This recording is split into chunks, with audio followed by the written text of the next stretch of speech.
The Honorable, the Judges of the United States Court of Appeals for the Fourth Circuit. Oyez, oyez, oyez. All persons having any manner or form of business before the Honorable, the United States Court of Appeals for the Fourth Circuit are admonished to give their attention, for the court is now sitting. God save the United States and this honorable court. Good morning. Good afternoon. We'll hear argument in our first case, Jason Jordan versus T. Large, and Ms. McCafferty, if you're ready. Good afternoon, Your Honors, and may it please the court. My name is Elaine McCafferty, and I represent the appellant, Jason Jordan. The question in this case is whether any reasonable theory explains the jury's verdict and deadlock. The jury returned a verdict in favor of Jordan on his retaliation claim and deadlocked on his excessive force claim. Both claims were based on his evidence that Large kicked him for filing grievances and lawsuits against prison employees. Retaliation and counsel, could I just get to something at the beginning? I appreciate the issue of whether two verdicts can be reconciled or not. Do we even go there if we don't have a verdict in the first case on the excessive force? I mean, what's the significance of there being a deadlock compared to a verdict, a defense verdict? One way for the court to resolve this case is to say that a verdict cannot be irreconcilably inconsistent with deadlock, because deadlock is the absence of any finding whatsoever. Is there case law that on that? I mean, what's the help me on in terms of the authority on that? There's only one case I'm aware of from the Second Circuit. It's the Rivera case cited in the opening brief. And that case says that essentially you can't ascribe meaning to a deadlocked count. But even if another way to frame the issue in this case is whether the deadlock here can be treated as a finding that the defendant did not kick the plaintiff. Counsel, I'm sorry, I understand that you want to get to your main argument, but if we were to get to that point, we would have to hold, I think, that we apply sort of the inconsistent verdict framework when there are not two verdicts, when there's just one verdict and then a deadlock. And I know you cite in the brief the Rivera case in the Supreme Court. I think you cite the Yeager case. I was not able to find any, at least modern cases, that do what you're suggesting we should be doing here, treating a deadlock as a verdict for purposes of the inconsistent verdict analysis. Are you aware of any cases that do that? I am not aware of any modern cases. I'm only aware of the Rivera case. And our position is that the deadlock should not be treated as a finding, that the defendant didn't kick the plaintiff. Our position is that there's no inconsistency here. There's no inconsistency between the verdict and deadlock. So the verdict should not have been set aside. I'm sorry, I will just ask one more question about this and I'll let you go on. But was that presented to the magistrate judge, this sort of threshold question, like should we even be analyzing the deadlock and the verdict as though they were two verdicts? The exact argument that deadlock cannot be treated as a finding was not presented. But we did argue that there was no inconsistency between the verdict and deadlock.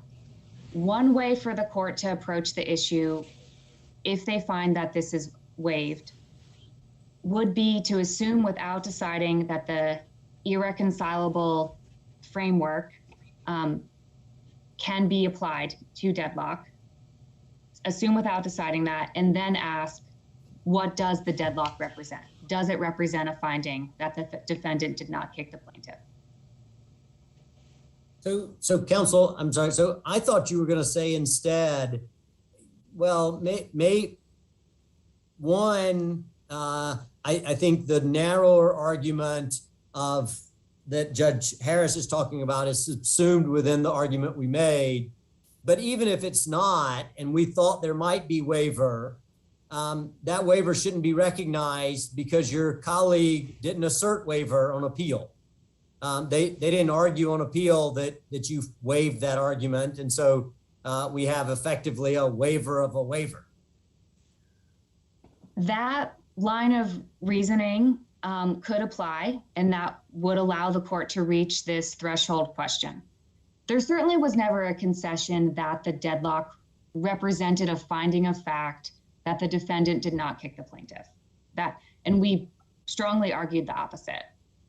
But Judge Richardson's reasoning, the issues are so intertwined as to perhaps not require the exact argument that you just can't apply it in these circumstances. Or maybe another way of saying what I think is the same thing, which is that it's always possible to reconcile a hung verdict, a deadlocked verdict, because there is no meaningful finding that we can take out of it. And so you might say that there's a threshold question of whether the doctrine even applies, but in a sense, really what you're saying is we're required to reconcile what we can. And since a hung verdict has no meaning, it can obviously be reconciled with anything. Yes, I agree with that. Thank you, Judge Richardson. So I will turn back, if there are no other questions at this time, I'll turn back to the three reasons, the three theories that there's no inconsistency. The first theory is that the jury couldn't decide whether Large kicked Jordan with a sadistic state of mind. The second, it couldn't decide if Large kicked Jordan with a malicious state of mind. Or third, the jury couldn't decide whether Large kicked Jordan for the very purpose of causing him harm. The definitions of these intent elements. Counsel, if I could go to the third one of those.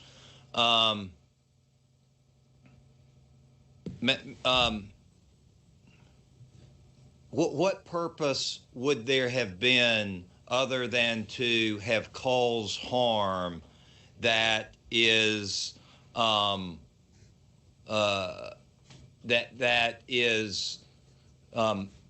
reconcilable with the retaliation? Well, let me just say it this way. Doesn't the retaliation claim require bodily injury?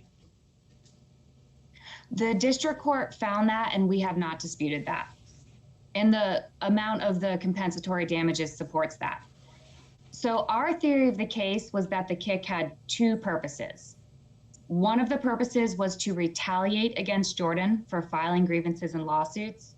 And the second purpose was that it was for the very purpose of causing harm. So the jury had to find the kick had two purposes. One, for the very purpose of causing injury, and two, that it was to retaliate against him. So if the jury thought that the... Oh, sorry, Judge Harris, go ahead.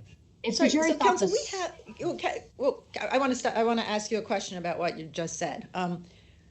So we have a whole line of cases, starting with Thompson in 2017, and then Brooks and Dean, that hold that if a prison official uses force, not for some justified purpose, like maintaining order or protecting safety or discipline, but instead to retaliate against a prisoner because the prisoner has done something that made the official angry, that satisfies the subjective prong of an excessive force claim. That does count as malicious for purposes of an excessive force claim.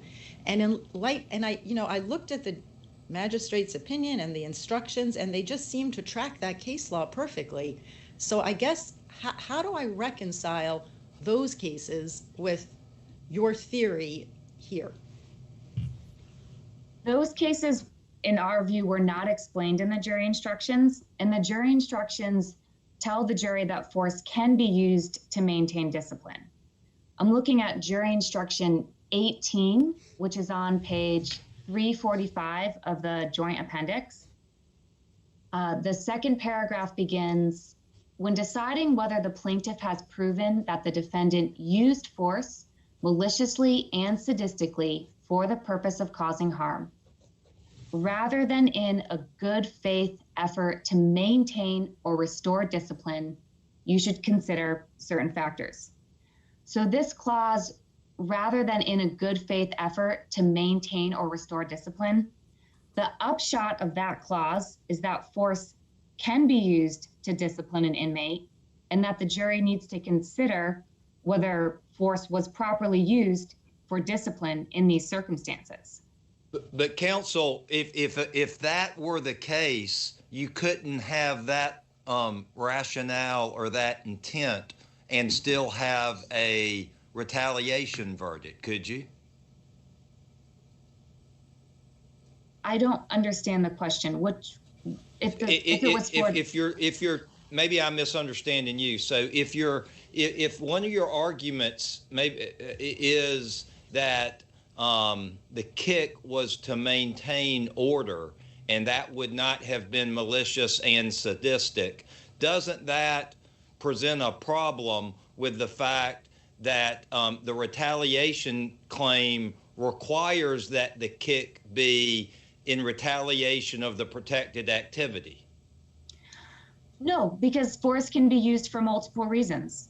So the defendant could have kicked the plaintiff to retaliate against him, and he could have kicked him because he thought it would be a form of discipline. There can be multiple reasons that motivate a person to do something.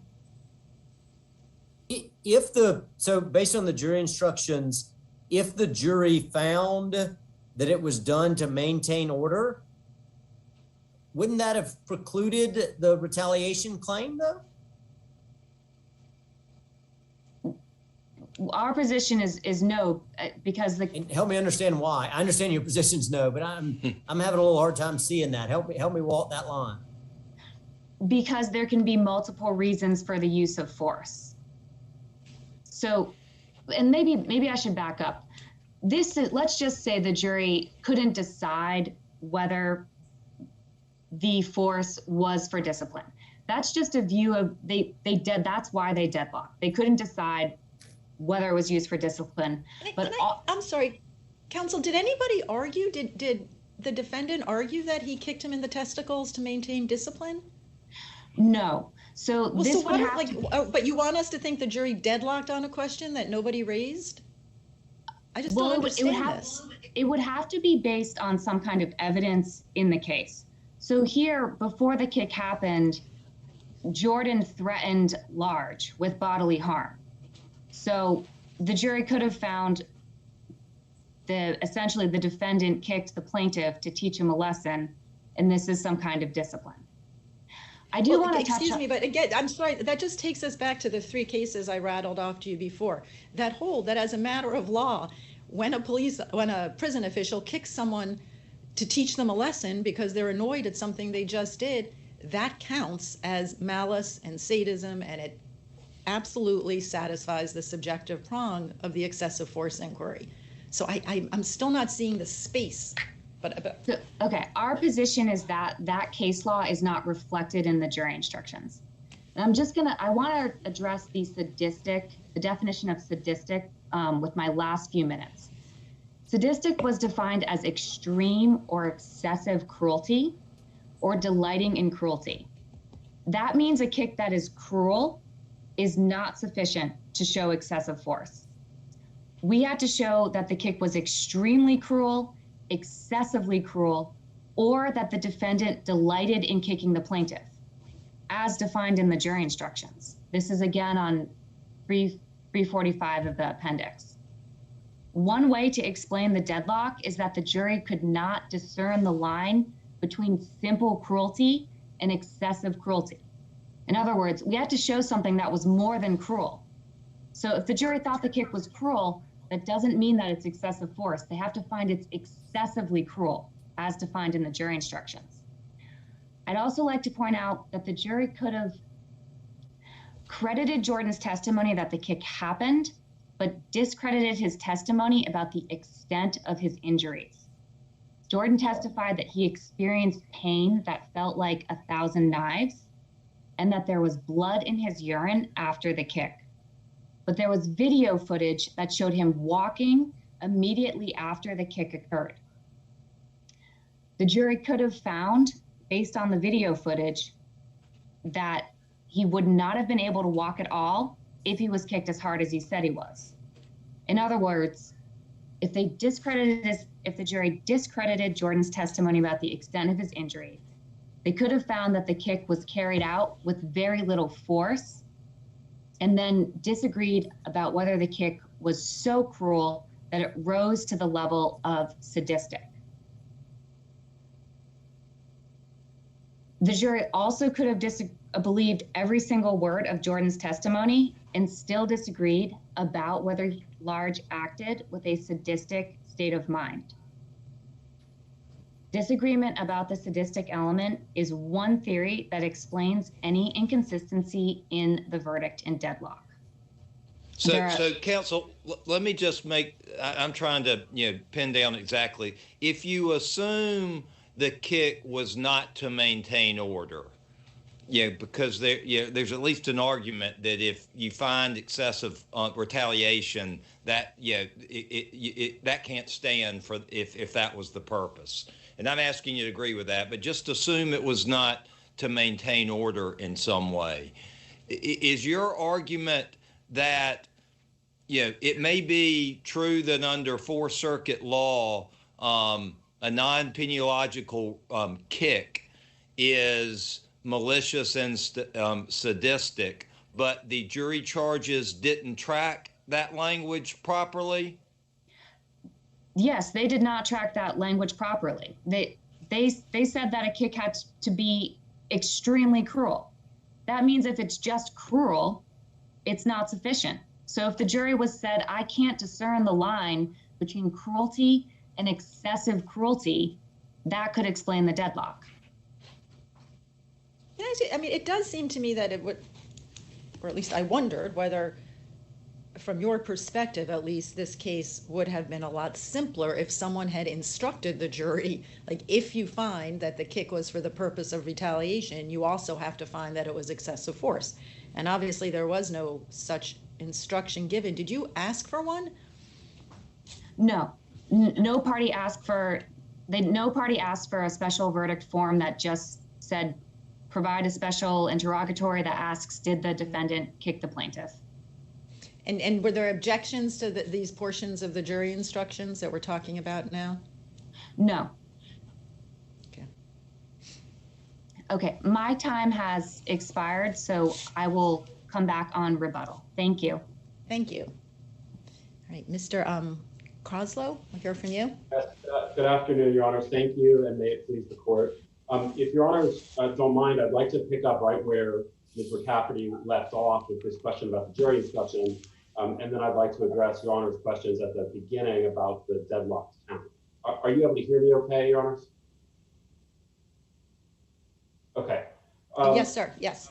Okay, great. As to the jury instructions, we disagree, of course, with Ms. McCafferty's reading, and we think that jury instruction 18 on the mens rea for excessive force gets the Fourth Circuit law exactly right. Instruction number 18 clearly draws a dichotomy between conduct that is excessive, which is to say malicious and sadistic, and conduct that is penologically necessary. And we think that the only way you can find otherwise is by eliminating sort of the second half of the jury instruction that Ms. McCafferty pointed to, including the 5 factors on which the jury was specifically instructed that bear on the jury's determination of Sergeant Large's mental state, or the mental state requisite for excessive force. So Judge Harris, as you observed, the Fourth Circuit has a line of cases, including Thompson against Virginia, that makes clear that if the force that was used was not necessary to maintain or to establish discipline or order in the prison, then it is excessive and in violation of the 8th Amendment. And we think that it is simply not possible, and this is what the district court concluded as well, that the jury could have evaluated the evidentiary record here and credited Mr. Jordan's testimony that the kick occurred without also finding that under these circumstances, this kick, as described by Mr. Jordan, was excessive force. Mr. Jordan's testimony, largely agreed with Sergeant Large's testimony with regard to the relevant facts about how he was secured while being moved to the segregation unit, the isolation unit. He had a correctional officer on either side of him, holding him at his elbow and at his shoulder.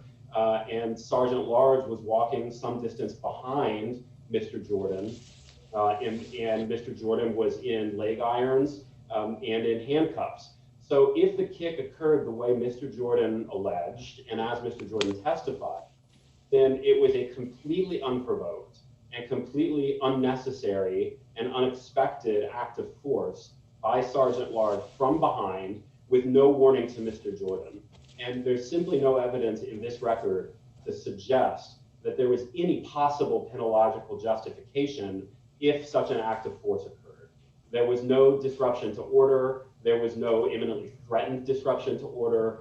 There's no evidence to suggest that Sergeant Large had any reason whatsoever to believe that Mr. Jordan. So counsel, can I ask you maybe this way? So when I read instruction 18, it says that you have to find a sadistic, and sadistic is extreme or excessive, and deciding whether it's extreme or excessive, you should consider such factors as, and it lists off 5 things. But and for the most part, those involve around whether there's a justification, a penological justification. But it doesn't say if no penological justification, it is excessive cruelty, right? And so I take Ms. McCafferty's point to be that if we really are trying to do our best to reconcile a jury's verdict, like a juror, which is all we're talking about here, could have thought like, this is bad, it's cruel, but it's not excessively so. And that may well be a conclusion that, the Fourth Circuit case law, says is not a reasonable one, but it's one that a lay person, at least in theory, suspending a little bit of disbelief here as lawyers could have come to. Why is that not right? Well, I think for 2 reasons, Your Honor. And the first is that while the way the instruction is worded, this is not an exclusive list of factors. None of these factors that the jury was expressly instructed to consider in evaluating Sergeant Large's mental state are not related to whether the force was justified. So that's the first reason, is that each one of these factors has some relationship to discipline and the need for correctional officers to maintain discipline within the prison. The second reason is that in the paragraph immediately preceding those factors, the dichotomy is made express between whether the defendant used force maliciously and sadistically for the purpose of causing harm, rather than in a good faith effort to maintain or restore discipline. And so while I take Your Honor's point, there's also definitions of malicious and sadistic above in this instruction. I think if you're reading the instruction as a whole, it's impossible to come away from it without concluding that the dichotomy here is between a use of force that is excessive and one that is, to use a word that doesn't appear in the instruction, but I think it covers this the range of arguments that I'm making here, proportional. So that is to say that force that is not excessive is force that is proportional to some need to maintain order. And because there was no, I'm not disagreeing that a lawyer and a bunch of appellate judges couldn't maybe come to that conclusion, right? But our question, even if this doctrine applies, is it possible for us to imagine that a lay person juror doesn't draw all of these sort of legal conclusions that you're making from a non-exclusive list and infer proportionality from words that don't exist? I mean, that's the challenge that I've got. I mean, I'm not trying to fight you on Thompson versus Virginia. I'm just trying to say that this isn't a question of whether, a bunch of appellate lawyers and judges would, parse these instructions that way, but whether a juror could have hung it up by virtue of sort of thinking this is pretty cruel, but it's not excessively cruel. Yes, Your Honor. And I think the problem with that approach is that you're kind of you're caught on the other horn of the dilemma. If the jury, as you suggest, or a juror, misunderstood the instruction, or if the instruction is legally unsound, then that is not a basis for the relief that Ms. McCafferty is here requesting, which is to reinstate the first verdict. It would be a basis for throwing out the first verdict altogether. And no. You accepted these jury instructions. So if these jury instructions, for example, instead of what they said to find it sadistic, his face must have been purple, right? Which is like totally not in the law, right? But we would be right here and would say, listen, the jury could have found that his face wasn't purple. And yes, the Fourth Circuit doesn't permit that consideration, but we just look at the jury instructions, no? I mean, you accepted these jury instructions, you're stuck with them now. Yes, Your Honor, and to be clear, of course, we believe the jury was correctly instructed, and we think that this instruction does reflect the law in the Fourth Circuit on this dichotomy between a necessary use of force and an excessive use of force. Your Honor, I'm happy to take additional questions on that point, but I would also like to get to the point's questions about the deadlocked count. Yes, Your Honor. Before you get to the deadlock issue, and I mean, we'll let you answer questions on that. But looking at the district or the magistrate judge's memorandum order, it appears that the basis of the finding was not that, okay, as a matter of law, if it's not for a security-based purpose, it's necessarily excessive. It appears that it was based more on the amount of the verdict, and so I may be wrong, so please correct me if I'm wrong, but it doesn't look like that the magistrate judge was dealing with this issue that we've been talking about here, about whether under Fourth Circuit law you could possibly have a verdict that was retaliatory and on the one hand, but not sadistic on the other. That doesn't, I don't recall that in the order, and maybe you argued it below, but it looks to me like y'all were more grappling with the evidence and that was presented and the amount of the verdict and trying to make sense of all those things. So I guess my question is, am I right in terms of how what happened below and how this issue was framed? And we can address whether we can consider this Fourth Circuit line of cases, but what happened below? Well, so yes, Your Honor, I think you are correct. I think that what the $25,000 reward on the retaliation claim establishes, really beyond question in our view, is that the injury to Mr. Jordan was more than trivial. As he alleged in his complaint, he suffered significant harm as a result of this alleged use of force, and the jury appears to have credited that based on the size of the award. I also think it's relevant to point out here that the correct standard in reviewing this decision is abuse of discretion. That is the typical standard for reviewing a grant or denial of a trial. Well, that's true, but let me just stop you there. I mean, I agree with that, but that standard, must be considered in light of our case law that says you must you must reconcile verdicts if at all possible to do so. So I don't think that's just a blank slate abuse of discretion. It's blank slate under the umbrella of reconciling them if at all possible.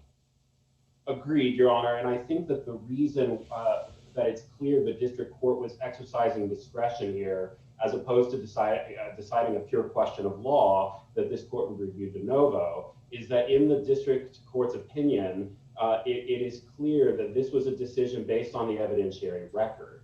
So at JA 529, which is the last page of that memorandum opinion, the magistrate judge wrote that based on the evidence before the court, this use of force would have been excessive and would have been an intentional act done for no other reason than to inflict injury. And then she goes on to say that. I appreciate you pointing to that, and I take it I think I understand your point to be that view of the evidence is not an abuse of discretion. Am I correct? Correct. Yes, Your Honor. And that's kind of to the point I was just trying to get at. I mean, I don't disagree that a reasonable interpretation of the evidence is that that verdict amount, and given the testimony, was that it was malicious and sadistic. I mean, I can certainly, if that's all we were looking at, but we're not allowed to look at it that way, are we? Aren't we required to say, even if that's reasonable, if there's another reasonable way you can read this where these verdicts are reconcilable, it doesn't matter if the one the judge did was also reasonable. And that's kind of my point, that the normal abuse of discretion here isn't really what we're dealing with. I do understand that point, Your Honor, and I think that the answer to the quandary is that the district court did conclude that there was no way to reconcile the jury's decision here, because it's not the case that on this evidentiary record there was any evidence that would have permitted the jury to conclude that the kick occurred and that it was retaliatory and not that it was excessive. And so I think that that's the answer to the question you're posing, which is the district court it's not as though the magistrate judge was searching for a reason to throw out the verdict. It's evident from the opinion that the magistrate judge was properly, and in fact, she correctly quotes the standard, which is that the district court has an obligation to reconcile the verdict if at all possible, to harmonize the conclusion that the jury came to. But on this evidentiary record, the district court was not able to do that, and I think correctly so. So if Your Honors don't mind, I'd be happy to turn to the question about the deadlocked counts, unless Your Honors have other questions about this issue. So our view is that the deadlocked count can be somewhat compared to an interrogatory under Rule 49B, and because the jury's inability to reach a unanimous result on the excessive force claim is inconsistent with the unanimous result the jury did reach on the retaliation claim, the district court had an obligation to consider whether the jury's verdict could be supported. And so, but help me understand. Back up for a second. Why would we consider a hung jury, as you say, analogous to an interrogatory? An interrogatory is a finding itself, right? I mean, that's the jury saying the light was red. Yes, right? That's an interrogatory under Rule 49. Help me understand why we ought to think a non-action by the jury should be interpreted as analogous to an action. Well, because in this specific case, Your Honor, I don't suggest that this is a rule that's necessarily generalizable to every case where there's a verdict in deadlock. But in this case, the elements of the excessive force claim are effectively completely subsumed within the elements that the jury had to find for the retaliation claim. And that's basically, and that I believe is the basis for the district judge's conclusion here, is that the jury found, in order to award Mr. Jordan, to award Mr. Jordan $25,000 on his retaliation claim, the jury necessarily found every fact and every element necessary to the excessive force claim. And so the jury's inability to agree on a verdict on the excessive force claim suggests that something went awry. Yes, Your Honor. Well, what if, counsel, how do we even know they didn't agree? Maybe, and the court suggests this in Rivera, maybe they agreed, like, look, we found for him on retaliation, we gave him $25,000, we're done here, let's go home. Maybe there was total unanimity on that point. Like, we have no idea what happened here. I mean, this, I think, is the problem with trying to treat a hung jury or a deadlock as though it tells us something about the case. So, Your Honor, it's of course true that in for the most part, we have no idea what happened behind the closed doors of the jury room. But we do have 2 notes from the jury, including one that was sent to the judge very soon after the jury began deliberating, that said we are not going to be able to reach a unanimous verdict. And so the judge inferred from this, and I think reasonably so, that it was not that the jury got together and decided to issue a verdict on one count but not on the other, but in fact that they were genuinely at loggerheads on the excessive force claim and simply couldn't reach unanimity. And what that suggests is that at least one, sorry, Your Honor. Oh, I thought that was a question. What that suggests is that at least one juror was apparently confused as to the elements, the relationship between the elements of these claims, which means that the district judge was or they were hungry, right? Or they were like, they just were hungry, and so they wanted to go home. I mean, I take Judge Harris's point to be you keep saying presumably and assume that that this must have been what they thought, but juries are the worst way to decide disputes except for all others. Right. And the point being is that they don't always get things exactly right. Right. And so maybe they just decided, or one person decided, I just refuse, no matter what the evidence is, no matter what the elements are, I refuse to return a verdict for excessive force because, my grandfather didn't like excessive stuff. I don't know, whatever. Like, who cares? Right. The point is we have no idea. I grant the point, Your Honor, and I'm not suggesting that we try to psychoanalyze the jury.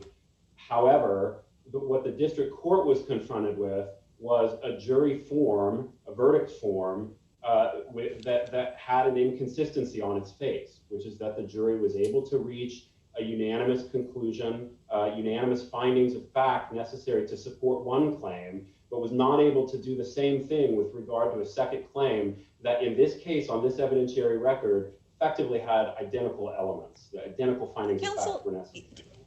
Counsel, your colleague in the blue brief, they cite the Rivera case from the Second Circuit and I think the Supreme Court's decision in the Yeager case, and you don't respond to those in your brief, but do you have a theory for how we could rule your way without creating a split with the Second Circuit and without getting crosswise with the Supreme Court in Yeager, which said specifically that it was an error to take the court's treatment of inconsistent verdicts and import it into an entirely different context involving both verdicts and seemingly inconsistent hung counts, because a hung count is a legal non-event that tells us nothing. What's your theory for how we can come out your way and not be crosswise with that?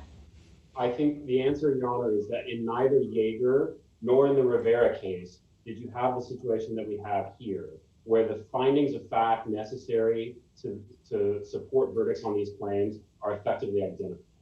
And so the reason I don't think you would be creating any kind of a split is that the court's holding in this case could be extremely narrowly focused on this specific situation, which is where a hung count and a unanimous plaintiff verdict have identical elements and require identical findings of fact based on the evidentiary record.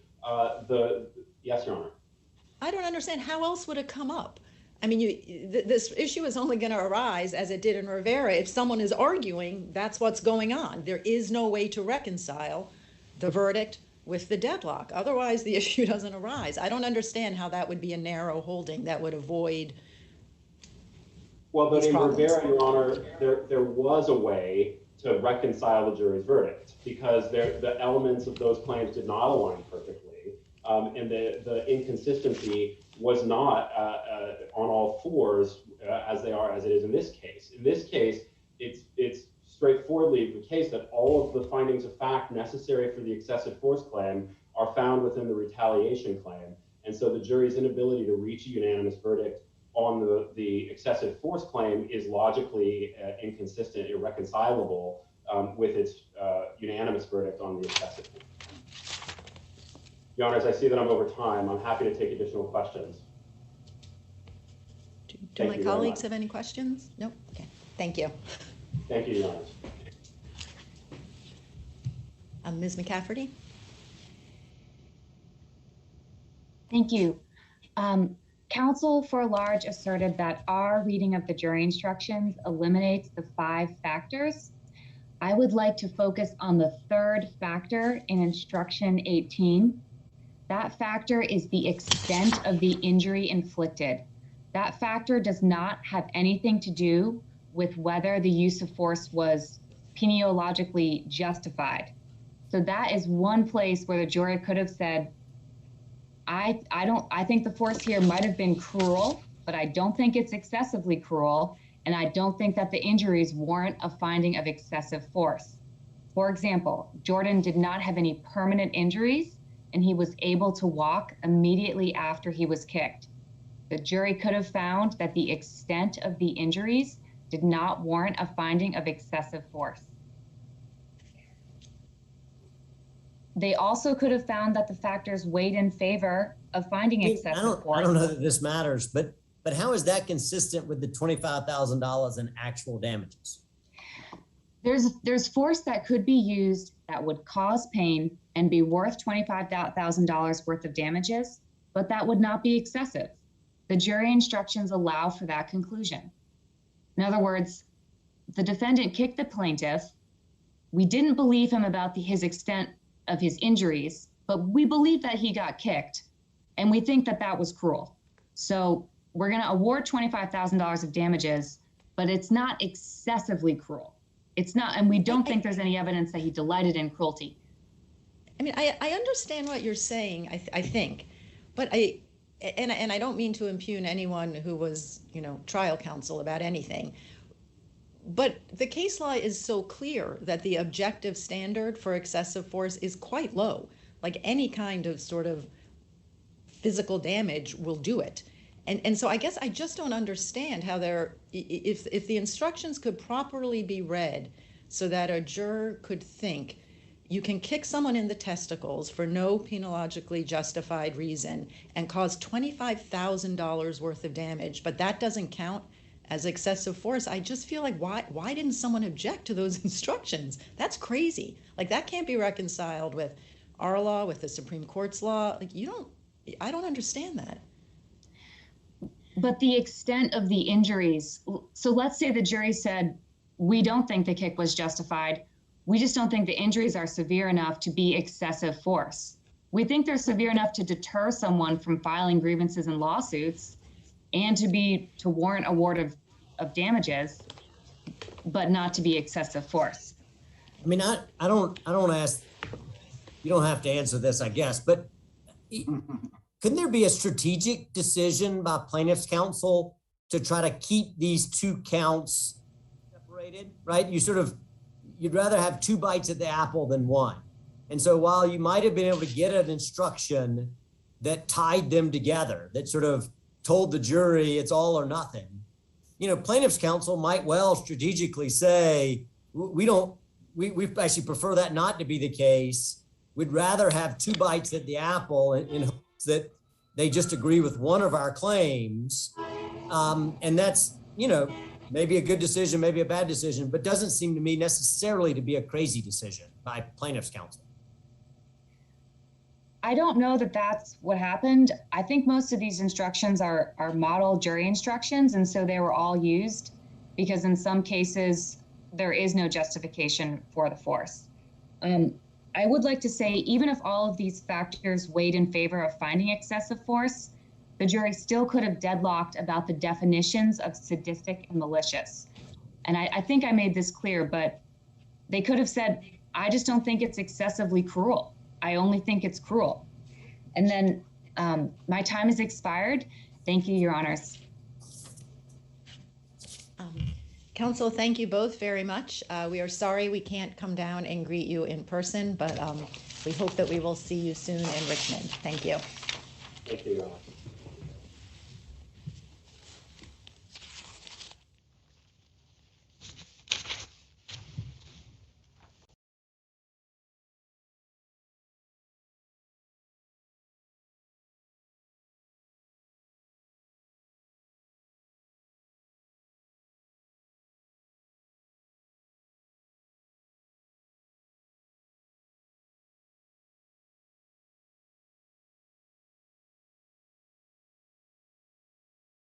first from Mr. Dickey.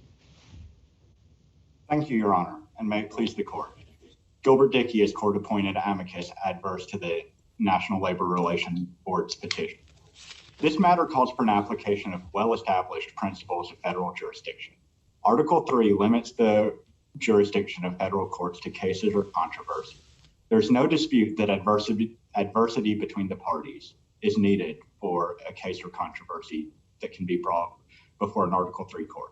The only dispute here is whether there is sufficient adversity between the parties here. The answer to that question is no. Where parties do not have any disagreement between them and instead come to a court merely seeking a judgment that ratifies the relationship as it already exists, the adversity necessary for Article 3 jurisdiction is lacking. And parties cannot bootstrap themselves around this problem by saying that they would like their relationship to be reflected in a binding judgment of the court. In this matter, the parties are in full agreement on the results sought from this court. They agree that this court should enter an order consenting or enter an order enforcing the board's order below. For its part, Constellium entered an agreement below where it committed that it would not oppose the board's application for enforcement on any ground. Consistent with that understanding, Constellium has consented multiple times before this court to the entry of an order enforcing the board's order, a judgment enforcing the board's order, and has never opposed that enforcement on any ground. The NLRB has, of course, come here seeking enforcement of a board order. Counsel, could I interrupt you, please? Is your argument confined to an agency context? In other words, and to tease that out a little bit, if two parties became aware of a dispute before an action in a district court was commenced and resolved it, and then filed the action in district court already having reached an agreement, but part of that agreement is to seek the court's approval or to put the settlement on the record in some way. Does the argument you're making encompass that situation, or is it limited to the agency context that we find ourselves in here? Thank you, Your Honor. I don't necessarily think the argument I'm making on the merits encompasses that situation. I think the legal principles that underlie this apply the same to a matter proceeding before a district court or before an agency. If I could unpack that a little bit. So I think the difference in the situation you set forth is that agreement would potentially be conditioned on approval by the court. That was not the case with the agreement here. And in that instance, a judgment. I'm sorry, go on. I think you may be about to answer my question. In that case, a judgment from the court will have a real world effect. So if the court, if you sort of posit, and this often happens with consent decrees, an agreement where the parties agree that their settlement of their dispute will only become final and binding when approved by the court. When the court denies approval, they then just proceed to litigation. So then is this just a matter of how you paper your agreements? In other words, if they had, in this case, inquiry whether they did, papered it in a way that it's not an agreement unless approved by the Court of Appeals, would that mean there's a case or controversy? I think the agency context might complicate that a little bit, just because here what's being enforced is the board order, but the agreement is with the employee. So you sort of have a two-stage process. So this is almost in some ways like the district court asking this court for summary affirmance of its consent order that it entered. And I don't think this court would have any problem concluding in that situation there was not sufficient adversity. But there could quite easily be a workaround where they, enter something where the agreement is conditioned on being able to obtain enforcement from that court. I don't think that's an unusual proposition. Can I just ask you logically? I mean, it does seem to follow from your argument, at least the argument in the reply brief, that if they had structured this settlement so that the settlement itself, the agreement, became effective if and only if the board went to court and got this consent decree entered, that would be fine. But I don't understand how that bears on why we care about adversity. You still have all the parties before the court asking for the same thing. And so if you're worried about, the idea that you need like an adversarial presentation of the issues, I don't understand why this makes any difference. So as a practical matter, some of the practical reasons that the courts desire adversity might not be present in all cases where there might not be presentation of the issues. But I think it matters quite a bit in terms of there are lots of different ways the courts have used to explain sort of the minimum of adversity required for a court to exercise Article 3 jurisdiction. But one of the most common ones that I think has some real bite here is whatever the decision of the court is, it has to have some real world effect. And that real world. Counsel, I thought the one thing we did know from Supreme Court decisions in the mootness context, but they do say that the difference between a private settlement and a consent decree has real world consequences. And that's why these cases don't moot out just because the employer is abiding by a private consent decree. There's still live controversies because entering a consent decree absolutely has real world consequences. So I don't understand this. Are you saying those cases are wrong? I'm not sure precisely which cases you're referring to here, whether it's Mexia Textiles. I'm sorry, Your Honor. I can't remember case names. I'm sorry. Yeah, so do you think that disputes become moot if there is a settlement agreement, a private settlement agreement?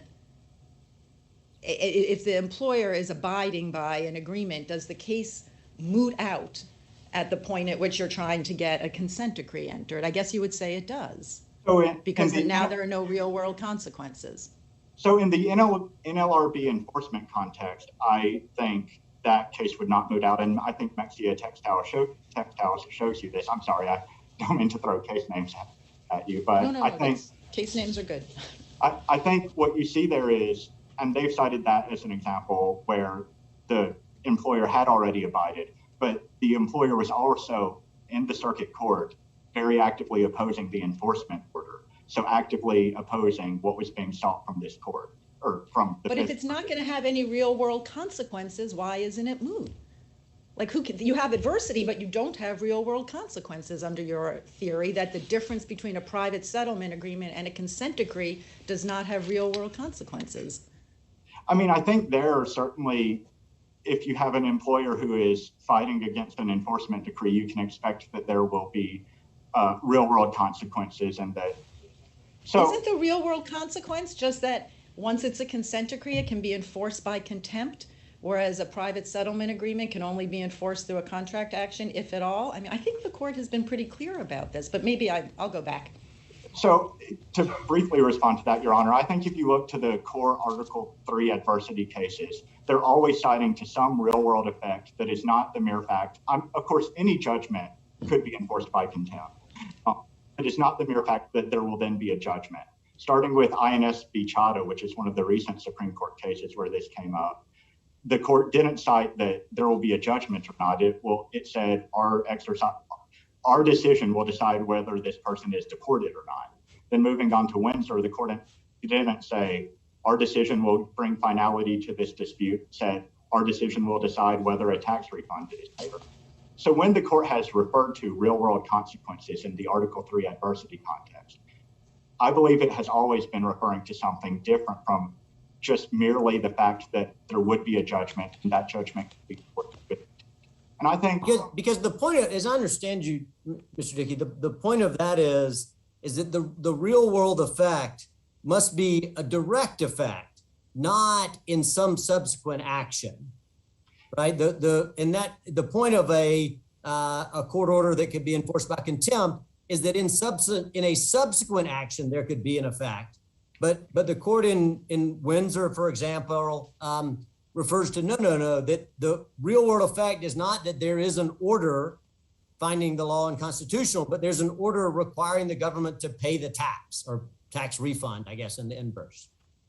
That's exactly right, Your Honor. And that's why in Windsor, the court said it would be a different case if the government had agreed to go ahead and pay that tax refund. Because it's not the fact that some judgment might bring finality to the dispute in some way. It had to be some immediate real world consequence independent of the existence of a judgment. And can I go back to the earlier point? So when we talk about, consent judgments and we think about, cases like Swift, right? The court talks about where we have a complaint that's filed as in Swift and we have an answer, and then they present the court with a settlement, right? And whether that's a consent decree or any other settlement, the courts have allowed that to occur. And in part because, as you indicated earlier, if the court rejects that, there's a trial that goes on. There is adversity that remains unless and until the court approves that consent decree. But I guess the question I've got here is, in this scenario, there is no possibility of that adversity in the court system, right? Because if we accept the board's order, our action's over. That's our blessing, and then NLRB goes home. If we reject it, the action is also over. And in that instance, unlike a consent decree in court, adversity might exist, but only before the agency, right? And so I guess the difference that I'm having trouble getting out from what you're saying is the separation of powers concern that's here and not in a consent decree. Yes, so I think that's the key feature. So they've cited that there may have been adversity at some point, sort of preceding when they came to court. But here, there can never be adversity before the court because they came to this court with no adversity. I think it would present a different case, to be clear, Your Honor, if they were opposing enforcement. That is, you had one party seeking a judgment and another party sort of opposing that judgment, and there would be something. Of course, that would be different. That would be the standard review. This is Old Colony Trust, right? The 1928 Supreme Court case that tells us, where you've got a party that's aggrieved by an agency decision, we require adversity, right? And so the taxpayer in Old Colony Trust didn't want to pay the money. The commissioner wanted the money. And the court said, we have a case of controversy because we have adverse parties with those interests.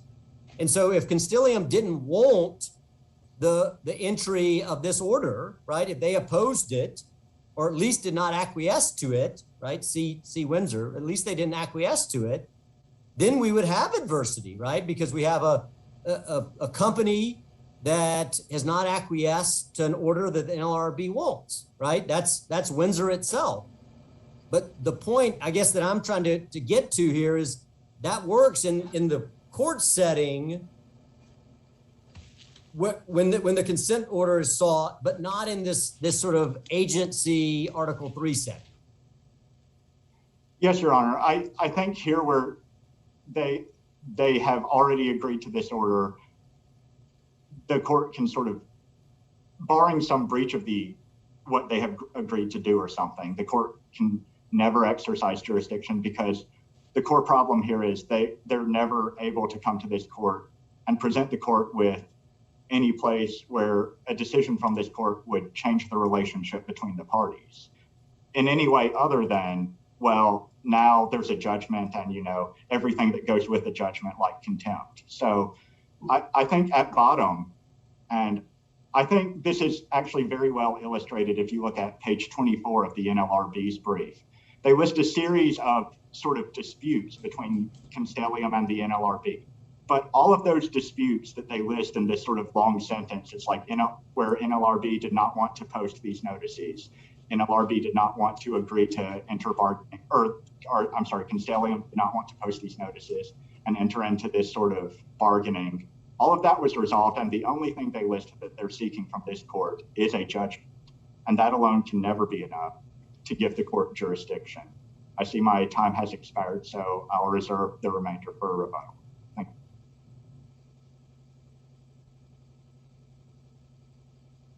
Good Mr. afternoon, Your Sauer? Honors. Yes, good afternoon, Your Honors. Greg Sauter for the National Labor Relations Board. May it please the court. There's no disputing that federal courts have jurisdiction to grant requests for consent decrees. They do it all the time, even when parties arrive in court with their settlement in hand and no intention to litigate a case. This is what's happening here. The board's application for enforcement is akin to one of those requests for consent decree. The only difference is that the Act, the National Labor Relations Act, only allows for the enforcement of final board orders. So instead of the parties being able to appear before this court in person, their settlement is incorporated into a board order, which serves as a vehicle for enforcement. However, the board's order itself does not resolve the parties' dispute because it has no self-enforcing effect and no binding effect. So this additional step does not, the board's approval of the settlement and incorporation into an order does not resolve the parties' dispute. Instead, it remains live and their interests remain adverse until the decree is entered, just the same way it would for regular consent decree applicants. Now, Counsel, I really want to make sure I understand this point. Sure. So I think, as I understand amicus, they would say, well, the board order might not resolve it, but there's a private settlement underlying the board order. Like the parties have reached a settlement, so why doesn't that resolve it? Because that settlement is, in short, not binding onto the parties until the board's order is enforced by this court. Wait. So help me understand why that is, right? Because the agreement is a contract, and it says that it is effective upon the board's approval. So the board has approved it, and so Constellium is bound by its agreement with the union to do all the things that are listed here, right? Which are the same things you're asking us to enter, right? Well, in order for a contract to be binding, you have to be able to hold somebody against it. Okay, but most people enter contracts, they don't come to the Court of Appeals to bless them, right? If they are breached, then they file an action alleging a breach of a contract, and they seek whatever remedy is available to them at law or equity, right? I mean, now I understand as a practical matter, that's not a very satisfying answer for you, and I totally get that. It's also not an option. It's also not an option, Your Honor. The union cannot go to state court and obtain enforcement of the settlement. And the reason for that is that Section 10A of the National Labor Relations Act gives the board exclusive jurisdiction to resolve unfair labor practices. So, and it's the same reason that the union can't show up in district court and seek relief from an unfair labor practice. Why didn't the union go to district court to complain against Constellium? Because the board has exclusive jurisdiction over unfair labor practices. Well, but it's not so. But that that doesn't seem to make sense to me, because it's still a contract, right? Whatever it is, right? They've agreed to provide X information by contract, right? Whether that's a violation of the National Labor Relations Act is neither here nor there, right? I mean, I could agree to provide something to somebody. If I fail to do so, right? If they fail to provide information, that is an unfair labor practice. They're violating the contract by failing to provide information. They're back before the board. Yeah, but that does, I mean, it may be, but I mean, you could agree to all sorts of things that might also, you could agree to, I'm not going to infringe on your patent. Yeah. So we got an issue. I think you're infringing on my patent. I'm agreeing, and I say, well, maybe I am, maybe I'm not, but I'm going to agree not to, you know, and then I do it, and then I do whatever is thought to be infringing on a patent, whether or not that's an enforceable patent, whether or not there's prior art and all that sort of stuff, you could still sue to enforce the contract and not implicate the exclusive jurisdiction for intellectual property matters, couldn't you? I'm not familiar with it. I understand you. I understand your example. I'm not familiar with the statute for patents and intellectual property. If I was, I'd be happy to answer your question.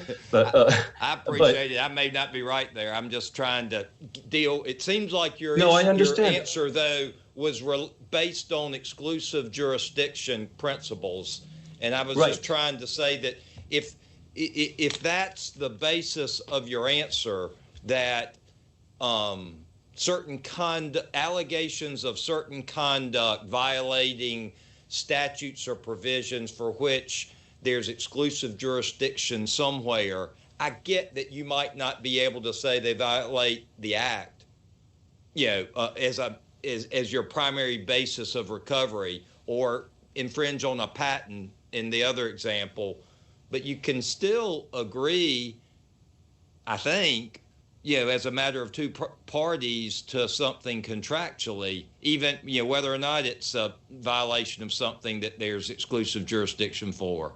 Is that not right? Yeah, I understand the quandary, Your Honor. And again, I'm not sure what the situation would be in patent law and to what extent there is a preemption in that area. But I can tell you for a fact that if the union, if Constellium violates the settlement as it stands unenforced, the union cannot go to state court and for a contract action. The union. Can you give me a citation? You know, not that I don't believe you, but you know, I tend to rely on some, you know, authority for it. What is the authority? Because I didn't see that argument made in your brief or anywhere else, that a contract is rendered unenforceable by the National Labor Relations Act. I do not have a citation for you. I'm happy to find one for you and file a letter brief after this argument if you'd like. What I can tell you I is would that, appreciate that, yeah. Sure. I assume you'll let me know how much time I have to do that. Do it as soon as you can. That'll be good enough. Yeah, ASAP.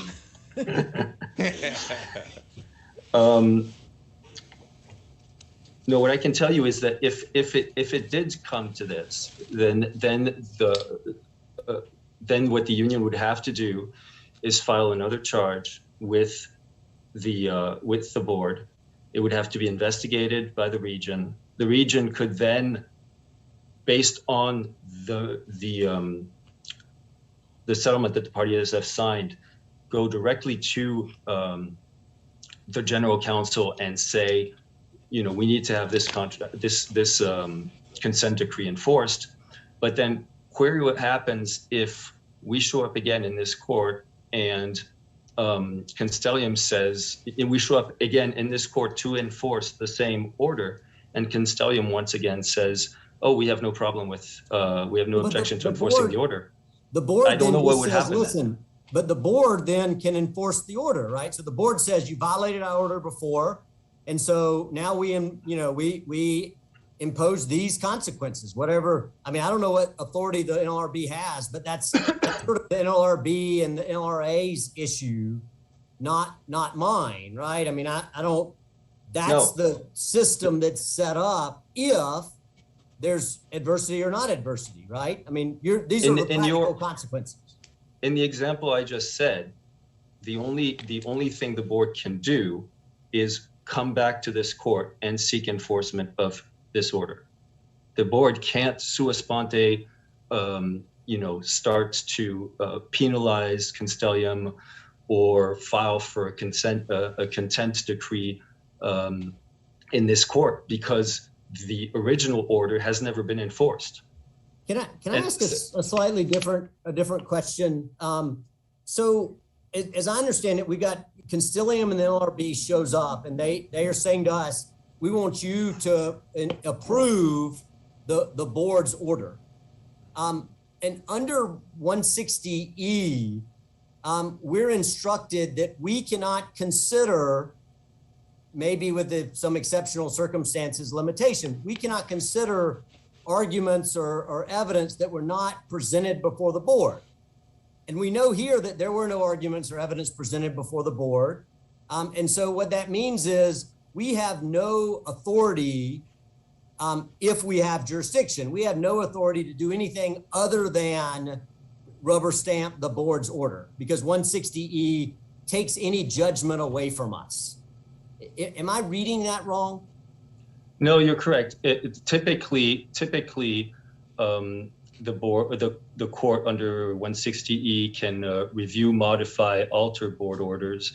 But what the Supreme Court held in Ochoa Fertilizer is that when you have a situation where there are no arguments raised before the board in exception to its decision, then at that point All right, so I'm following you. So I want to make sure that I understand. If Congress passed a statute that said the Consumer Financial Protection Bureau may file a consent order, and if they do, a federal district court shall approve it without considering any argument or evidence to the contrary. Is that a permissible statute, or does that create Article 3 problem by divesting the court of any judgment to exercise? I mean, if that was the case in every single situation, obviously that would present the problem. But in cases where a party voluntarily relinquishes their defenses in exchange because they don't want to litigate anymore, they want they're filing. I mean, the hypothetical is it's a consent order, right? And so in each instance, there's a consent order, right? And it seems like to me, in both scenarios, I think it's different in the agency context, but I'm just trying to understand this narrow issue is that if Congress said, no, in this scenario, the district court must approve without considering argument or evidence to the contrary, whatever the agency presents. That seems like to me that would be an Article 3 problem. And I take it you agree, but so why is that not our case here? And I'm sorry, I can't quote you a case for this, but the Supreme Court has held that courts have limited authority to review consent decrees. And now I'm talking outside of the class action context because Rule 23 has specific requirements there. Well, but I mean, sort of, right? So what the court says, I think you're referring to SWIFT, right? But what SWIFT is, because SWIFT's talking about review of a consent decree, right? Not the entry of a consent decree itself. And I can find this quote for you as well. The court has said that courts have an obligation to review that a request for consent decree, I believe, is fair, serves the purpose of the statute under which it's entered, and so on and so forth. Very general things, nothing under the hood, if you will. So is it your position that the Court of Appeals here could look at this thing, and even though below those issues you just articulated, fair, we say it's not fair. We think this is just not a fair settlement. Could we say we're not going to approve it because of that? So the one thing I have not been able to find is whether that particular rule of the court applies equally to agency consent orders. But it doesn't. I don't mean to interrupt you. I appreciate you saying that, but doesn't the language of 10 or of subsection E combined with the COA fertilizer almost,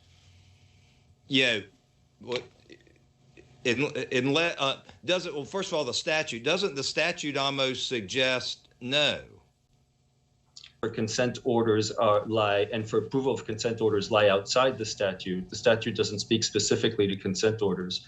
Yeah, well, consent orders then I are, think that could be an option.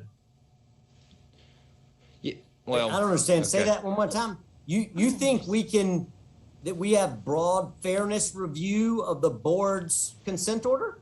I don't know, Your Honor. I've seen that the Supreme Court has held that there is a rule for consent decrees, that courts have some modicum of review power. Yeah. But I don't know if it applies to agency consent orders. I'm sorry, Judge Harris. But I'm sorry, I feel like I'm just like, yeah, I'm just behind on this. But I thought we started with the Ochoa fertilizer case. I thought the Supreme Court already said we can't.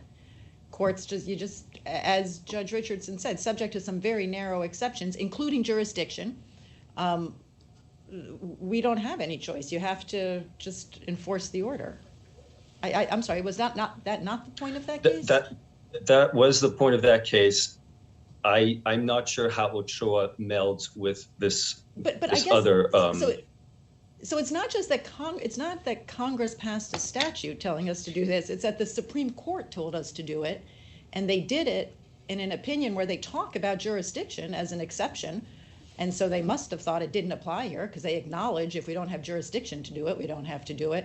So this seems somewhat different in that it's not just that there's a statute, it's that the Supreme Court has already looked at that statute and told us to go ahead and enforce it because, and cites in the course of that opinion that there is a jurisdiction exception, but apparently finds it doesn't apply here. So I don't think it's quite a drive-by jurisdictional holding because it discusses jurisdiction. So doesn't that put us on a slightly different, doesn't that answer some questions for us? I mean, certainly we think it does. The sheer fact that this question has arisen so seldom with regards to consent decrees, let alone agency consent decrees, to me certainly reflects a broad assumption that this kind of jurisdiction exists. Now that doesn't mean that once you poke into it, you might not find something different. But I think that there is really a strong basis to find that, not only because of the nature of the request, but also because of the nature of the relief that is requested. Specifically the fact that it's injunctive. Can I ask a follow-up question just to make sure? I have two that are sort of, I hope, relatively narrow. Assume just for a minute that we have some authority to review the board's order. Just take that as an assumption for my question. If we reject the order because of whatever reason, does that end the proceeding here and it just goes back to the agency? Is that your understanding of how yes, it would work? Unless we were to file an appeal or something like that, yes, that's the way it would end. Right, and 160E gives you pretty narrow sort of appellate options at the very end. But all right, but it effectively ends it subject to review by the Supreme Court or otherwise. All right. So that I just want to make sure I understood that. The second question is the last data that I saw suggested, and this may be totally wrong, but that I think this was 2009, that y'all sought enforcement of 61 board orders nationwide out of maybe 8,000 board orders that were entered. Is that, order of magnitude correct based on your understanding? I think it's not far off. My understanding is that although we settle a lot of cases, most of the settlements are what we call informal settlements that occur before the issuance of a complaint. This is a formal settlement because complaint was filed before the parties agreed to settle. And formal complaints, I think we seek an average of about 18 or 20 a year. At least that's been the case in the last few years. The last few years we've seen a decline. Formal complaint, you mean you mean you seek enforcement of 15 or 18 to 20 a year? Of these formal settlements, yes. And can you maybe shed just a moment's light, and I apologize, Judge Harris, for running over, but can you shed a little bit light on why you sought to enforce this order as a, it's, a 0.5% of the board's orders? So any order, any consent order like this one that results from a settlement between parties after complaint has issued in the board, we will seek enforcement. Settlements that occur after a charge is filed, but before a complaint is filed. So the way, let me explain just quickly the way the board works. No, I got you. I mean, you got it? I understand the timeline. I'm with you. Okay. Can I ask a question? I'm sorry, I know we're keeping you, but so there was this discussion earlier on about, it seems that at least from amicus's perspective, there would not be a jurisdictional problem here if this had been structured slightly differently, so that the parties, Constellium and the union, enter into this agreement. I'm sure I'm going to say it wrong, but they enter into this agreement, and their agreement is contingent not only on board approval, but on the board then taking the next step, doing what you just described, and going to court and getting a consent order entered. And until then, there is no agreement. Could you structure your orders that way? How big a deal would it be? I mean, if it's as simple as changing the wording, which, by the way, I personally, the board has, because this is an argument that Mr. Dickey raised in reply, we haven't been able to address it. So I can't say how the board would respond to that. But I myself have certainly reservations about that argument. But I would say we would certainly argue that obviously we could rewrite it, but we think that the settlement as written already satisfies those requirements. I don't think that it's necessary to use magic language like conditioned or contingent to find that the parties intended their contract and depended on, as part of their agreement, that their settlement would be enforced. The first paragraph of the first page of the settlement says, the parties agree that upon approval of this stipulation by the board, a board order in conformity with its terms will issue, and a court judgment enforcing the order will be entered. So that's already one clear evidence that the parties expect and anticipate their settlement to be enforced. Then there's the nature of the relief to which the parties have agreed, which is injunctive relief, which is only obtainable in court. Query why they would include such relief if they didn't view court enforcement as part and parcel of their agreement. And then finally, there is the board's decades-long experience in obtaining enforcement of these consent orders, which would factor as well into the party's expectation that it would be enforced. Otherwise, these settlements would have to be structured very differently. Can I ask a follow-up to this maybe, and we'll keep you a little bit longer if you don't mind. We appreciate your help, obviously. Not a problem. So I want to think about this idea that Judge Harris has suggested an agreement that's contingent on the Court of Appeals in the agency context in light of Windsor and Celia and Chadha, just for a minute, if you would.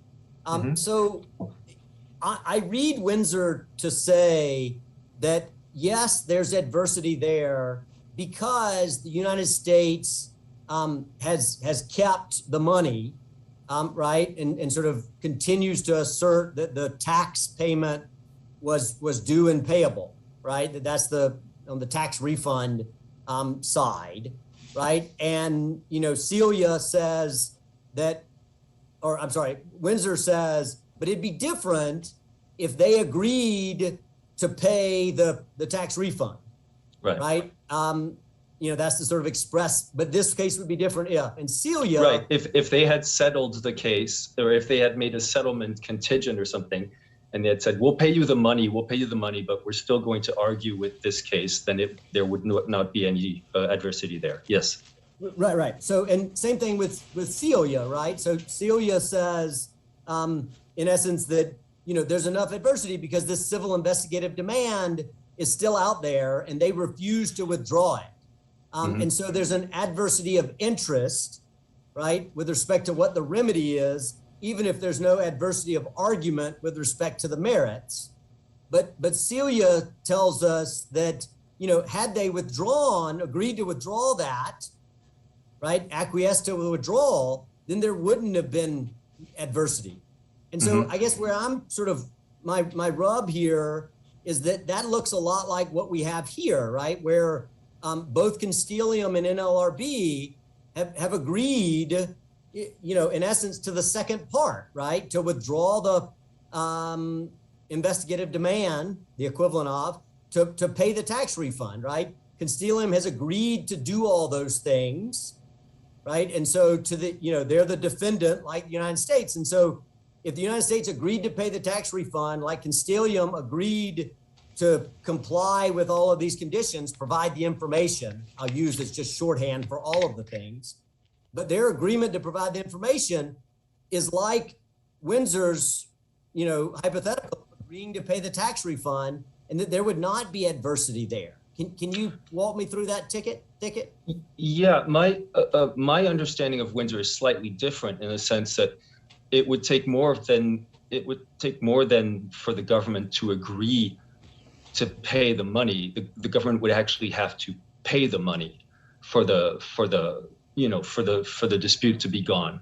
And in this case, and this is classic in board settlements, we don't, at the time that we file for enforcement, the record before this court, it is unclear whether and to what extent Constellium has complied with the board's order. In fact, at the time we filed for enforcement, it was actually impossible for Constellium to have complied because we filed it with, Constellium was required to post notice for 60 days, and we filed our enforcement order less than 60 days before, less than 60 days after the board's order issued. So but those cases are all on appeal, right? And the question is, do they retain jurisdiction there? And so the question that's asked is whether they had paid it by that point, not at the point of initiation, right? I mean, they're asking whether they paid it then. Right. No, and I think there's a critical difference between the nature of the relief here and Windsor and Sela. And that is the injunctive, the forward-looking nature of the relief, the fact that the board's orders impose a continuing obligation. It's the nature of the board's orders and of the injunctive relief that a dispute is not finite in time. It's an acknowledgement that the dispute may be dormant, but maintains the ability to reawaken at some time in the future. And that's why parties take those extra steps to protect themselves against that eventuality. That's something that's not in Windsor, that's not in Sela, but that was in Swift and is in the cases that have relied on Swift.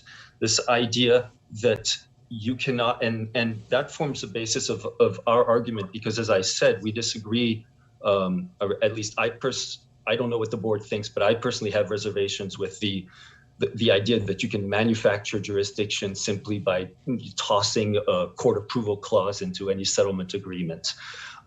However, when you are seeking forward-looking relief, like we are in this case, your dispute clearly remains open at least until the court enforces the order and enforces the injunction. I see my time is way up. So unless you all have any other questions, which I'm happy to ask, we would request that the court enforce the board's order in full. And I thank you very much for your time. Thank you. Mr. Kratzer? Yes, thank you, Judge. Dallas Kratzer, and I represent Constellium in this. Our position is quite brief. We completely agree with the legal analysis of the NLRB, and we adopt that position and have nothing to add to it.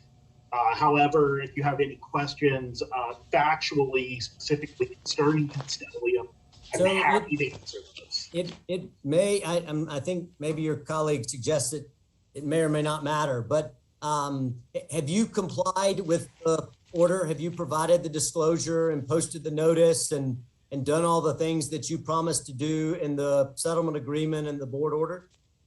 I've been advised that we have complied with the order in full. Well, if there are no further questions, I'm happy to move along. We've exhausted ourselves. Thank you. And then Mr. Dickey, you have time remaining. And actually, before you get started, I'm so sorry. Can I ask you a question? Because I am confused. Let me make sure I can phrase this right. If the problem here is that entering a consent decree doesn't have real world effects, there's no change in the party's legal, there's no cognizable, for purposes of Article 3, there is no cognizable change in the party's legal relationship just because you enter a consent decree. I don't understand what that has to do with adversity. It would seem to me that then even if the employer is objecting and saying, we don't want this consent decree, so what? Now you have a fight about something that has no real world consequences, and we would say it's an advisory opinion. Like, I don't see how how the party's asking for something different saves jurisdiction if, as you say, there are no real world consequences to the decision, no cognizable real world consequences to whether or not we enter the order. Do you see what I'm saying? That sounds more like a standing problem, a concrete injury problem, than an adversity problem to me. I thought the adversity problem was like in Windsor, where we all agree there's a concrete injury, a harm here, the money has not changed hands. The problem is the parties have come to court asking for the same legal ruling, DOMA is unconstitutional, and the same relief. We want an order, both of us, the government and E.D. Windsor, want an order that requires the government to pay the money. And I understood the court in Windsor to be saying, we don't have a standing problem. There are real world consequences here because the money will or won't change hands. What we have is a lack of adversity, and then went on to say, but that's just prudential. And here we have amicus and the arguments are well presented, so we're good to go. So do you understand? That was more like a statement than a question, but do you understand my question? I feel like we're mixing up the role that adverse presentation of the issues is playing here. And if there are no real world consequences, if that money had changed hands in Windsor, I don't think it would make any difference if the parties wanted different rulings from each other, because so what? Now there are no real world consequences. That seems different to me than the adversity question. That's my question. Thank you, Your Honor. I'll try my best. So I think, as I explained, that adversity is used in a lot of different senses, but often what the court means, and I believe the court actually did say they were discussing adversity when they were discussing this in Windsor, and I know they did in Chadha. They viewed this as an adversity issue. Whether you think that's the right bucket, as I said, the language. But the court did say in Windsor, right? The one thing we know they said expressly is adversity is prudential, and there's a whole dissent on that, saying no, it's not. It's an Article 3 element, and so if it's just prudential, how can adversity be the same thing as the question of are there real world consequences? Because doesn't that go to the core of Article 3? If there are no real world consequences, who cares if people are putting up a big debate in front of us? We still can't answer the question. As I was discussing, I think the court says uses adversity under a variety of different standards, and I think we need to square Windsor, and the Supreme Court's been very clear that you have to square its more recent precedents with its older precedents, and there are centuries of precedent saying that adversity is a key feature that is required for Article 3. And I think what they were saying there, and I think this is where sort of a real world effect ties in, and this is how I think this explains away almost all of the cases cited by the NLRB here is when there's an adverse legal interest that is separate and apart, in that there will be a change to the relationship separate and apart, then there will now be a judgment reflecting the terms of that relationship. Then there is sufficient adversity for Article 3 jurisdiction. And that's why I think it's key here that, you know, I still am not aware of any way in which the relationship that the parties would change. Okay. So I promise this is my last question. So you're saying if there is going to be a change in the legal relationship separate and apart from the entry of a consent decree, then there is adversity. But if, does it work? I'm still confused by if there is adversity, is it okay if the only change in the legal relationship is going to be the entry of a consent decree? I'm still trying to figure out why you think we have jurisdiction if the employer is disagreeing with the board about entry of this order. If the employer comes into court and says, I don't want this order entered, why do we have jurisdiction if there's no change in the legal relationship between the parties that would flow from our decision? Why isn't that just adversity, but no real world consequence, and we can't issue advisory opinions even if the parties are in disagreement? So I think in the case where the board is challenging the enforcement of the order, there is adversity because they're seeking a different judgment, and they're seeking a different judgment presumably for some real world reason. I'm not aware of any situation where So you think if the parties are willing to fight, so that indicates they think there are real world consequences, then there are real world consequences. But other than that, the entry of a consent decree does not have real world consequences. I don't understand.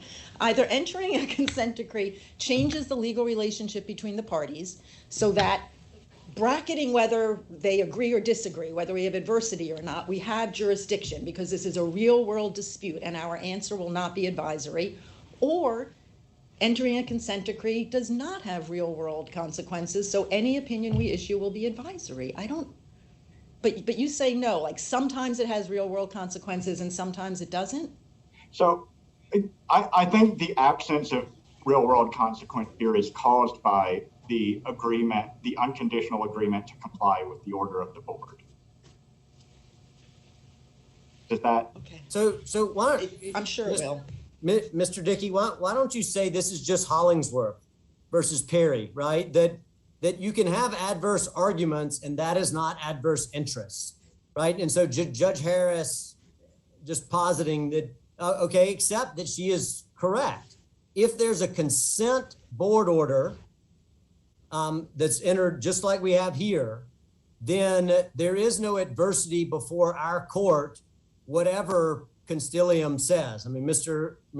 Katzner, agrees here, but it's not an adverse argument, right? It's an adverse interest, right? That's what Hollingsworth versus Perry tells us, that just because you have a different argument doesn't matter. You have to have a different interest, right? So why wouldn't you say, at least arguably here, that Judge Harris, you're exactly right. If there's a consent board order, just like we have here, it really doesn't matter what Constellium says once they get to the Court of Appeals, because there's no adverse interest. And Hollingsworth versus Perry tells us that an adverse argument, absent an adverse interest, does nothing to get us there. I think that's right, Judge Richardson. I think, I don't think this court needs to cross that bridge there because here there's neither adverse argument nor adverse interest. But no, I absolutely right. But that's the nature of responding to hypotheticals, right? We're trying to figure out the play in the joints. And this is I take it Judge Harris is asking you a hypothetical that if we change this one fact, does it change the outcome? And I take there at least to be a reasonable argument to say, no, that doesn't change the outcome at all. Yeah, and I think, maybe something that's operating in the background here is if I guess what I'm trying to get to is if you had a party who say vigorously raised some sort of legal objection here, but was saying, but ultimately we support enforcement and, we're going to abide by this. I don't think there would be any, given the legal interest, there would not be the necessary kind of adversity there. So it's not, as you highlight, mere legal disagreement. I see my time has expired. I did just want to say, yes, Judge. I'm sorry to jump in, but I actually have one other point. Judge Harris, is it okay if I pursue this? Oh, of course. Yes. I'm sorry. I've been taking up all the time. Of course. No. That's so there was a discussion earlier. Maybe it's your first presentation, but certainly I think with NLRB about the effect of Ochoa fertilizer. So I want to talk about that because it's a short opinion, and the discussion's mainly about whether the Court of Appeals can modify or do anything like that. But it kind of ends with this discussion that there are not any applicable exceptions, and it lists a few, and one of them is jurisdiction and federal jurisdiction. Doesn't talk about what really is their meaning there, what element of jurisdiction or anything like that, but it does say that, and it cites to SWIFT. And when I read that, I was like, okay, that's short, but it's citing to SWIFT, and SWIFT has a discussion on adversity, and maybe that is close to binding on us, and quite frankly, against the position you advocate for. But when you go to the pinpoint site in SWIFT, it's not talking about SWIFT's discussion of adversity. It's talking about another section. So if that's true, is it fair for us to say ACOA really doesn't determine the outcome in favor of the NLRB's position here? It's there, but it's hard to really make sense of because its reference to SWIFT, is to another part of the inquiry. I think that's right. And I think, in fact, there was some discussion about whether Ochoa was more than a drive-by sort of jurisdiction ruling on this. I think Ochoa is, I read it as predominantly a case about the statutory authority courts have when they are reviewing one of these cases and limiting that authority to look beyond certain things. But certainly I think if the court was meaning to say there's no, I think especially given that we're looking at particular forward-looking relief and that SWIFT discussed adversity, if they were going to cite SWIFT for the proposition that, there's adequate adversity here, they would have cited that proposition. But counsel, so I thought your argument instead was going to be that all that Ochoa says is there's no claim of a lack of federal jurisdiction, right? The only statement here is that there is no claim of a lack of federal jurisdiction, right? So, which is true, right? If you go look at the briefing before the Supreme Court, nobody's claiming that there's a lack of jurisdiction. And yes, maybe we hope that, courts examine their own jurisdiction closely. But, that's the famous, drive-by line that we get in Steel Co. that where we're talking about what they're saying is that there's no claim of a lack of jurisdiction. Well, of course, they have to look at their own jurisdiction. And so we should assume that they've done their job well and that they've thought about adversity and that they've rejected it is like the assumption too far. Right. I think that's certainly true. And I think both are correct. So in Ochoa, you have the court was discussing the statutory arguments that were before the court in that case, given the way the Fifth Circuit had decided the case below. I don't view Ochoa as even touching on Article III jurisdiction. It's noting that no Article III jurisdiction argument had been raised. And even like going beyond that, if it thought, there could have been some argument about adversity, I mean, it would have been obligated to do something, cite to some authority on that, or to do something about that. So I don't view it as touching, even like suggesting that the parties had failed to raise adversity or saying anything on it one way or another. I think it's a prototypical drive-by jurisdictional ruling. I see I'm over on time. I did just, if I could, mention one thing, which is there was this discussion that the parties clearly intended this decision to be enforced, but I just wanted to note, as we said in our brief, it's not about the intent of the parties, it's about the real world effect. If the intent in resolving the dispute was what covered, then the court would allow the appeal and press for the parties into the settlement agreement of the appeal. If there are no further questions, I would urge the court to dismiss the petition for review. Thank you all very much for your very helpful arguments. We are sorry we had so many questions and kept you here so long, but it was enormously useful. We are sorry we cannot thank you in person, but we hope you will stay well and that we will see you soon in Richmond.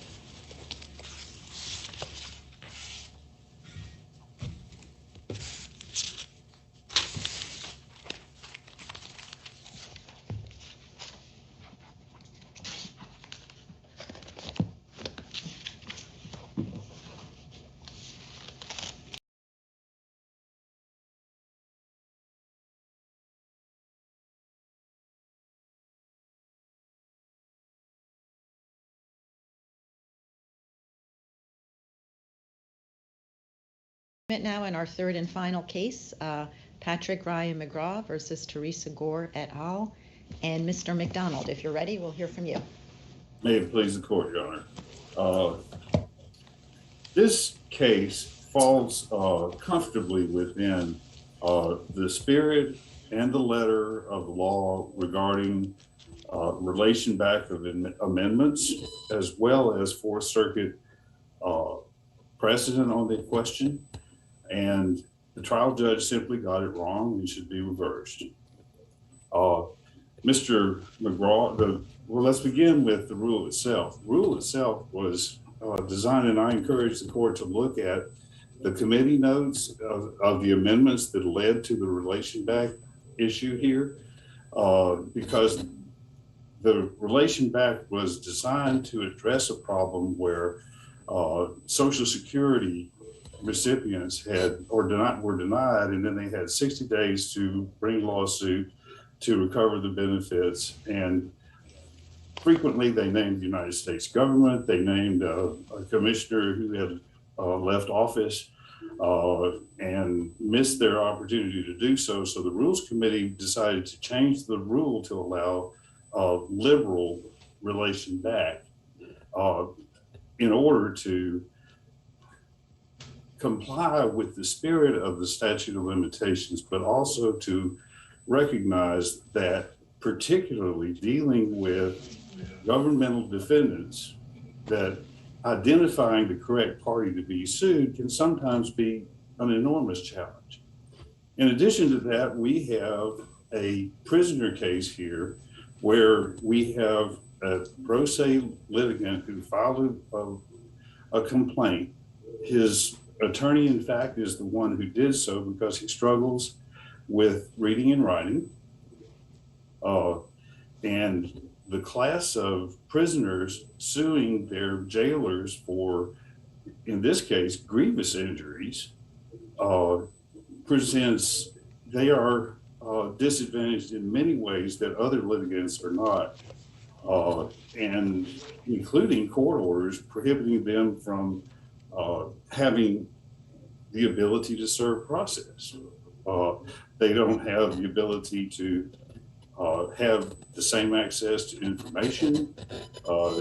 Mail is an issue, their mobility is a problem. There's all kinds of reasons to allow for a prisoner to file a lawsuit on time.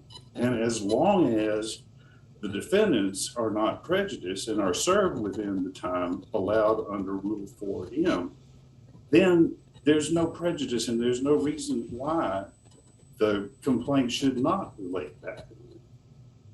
And that's exactly the situation that we have here. There's no question that, first of all, the initial complaint was brought against the North Carolina Department of Correction, which is a non-existent entity, but nonetheless, the North Carolina Department of Public Safety knows who they are. And it was noticed to the agency, and the two employees were employees of the agency. So as misguided as that designation of a defendant turned out to be, it's the same error that was recognized in this court in Robertson against Clipsey, which qualified as a mistake under Rule 15 to allow relation back. And so for this reason, we contend that everything about this case suggests that the trial court should be reversed and the case should be returned for further proceedings. Can I ask you a question? I am tracking your argument about applying Robinson to one of these defendants, Nurse Wargas, I don't know how to pronounce the name, who was apparently actually served, got formal legal process during the told 4M period for service. But what about the other defendant, Defendant Gore? What do you want us to do with respect to Defendant Gore? In this case, the trial judge dismissed Gore sua sponte simply because she was not served within the Rule 4M period. Now, it is well established, and Clipsey, Robertson against Clipsey, establishes that if the time is not counted against a plaintiff that is prohibited by court order or process from proceeding to serve a defendant. And here, because it's a pro se prisoner petition, the court cannot proceed with service until a trial judge permits it. So until Judge Flanagan issued an order allowing service to proceed, then he was hobbled by court order and could not begin to process the case. Then once she did, there is this standing order that stands into place where the Department of Public Safety is required to receive the documents, and they get 60 days to try to acquire voluntary compliance by the parties who are named. And if they don't get the waiver of service, then only is the summons issued. So in this case, the Department of Public Safety sat on that for 60 days without getting the waiver of service and returned it unserved and left the Marshal Service less than a month within that 90 days to serve. Now, as it turns out, they actually served Wargas within that 90-day period, but they were unable to serve Gore within that period of time because she refused to take her certified mail. Now, so yes, counsel, I want to make sure you finish. Judge Harris may need to follow up because I'm not trying to keep you from answering that, but I take it from that answer is that you claim that you have a legal good cause through the time that the Marshal Service said it could not serve Gore, correct? That's exactly correct, Your Honor. We do believe that. We do contend that. So I have a factual question, and I know you requested an extension. I think that date of notice of failure to serve by the marshals was in March of at the end of March 2020.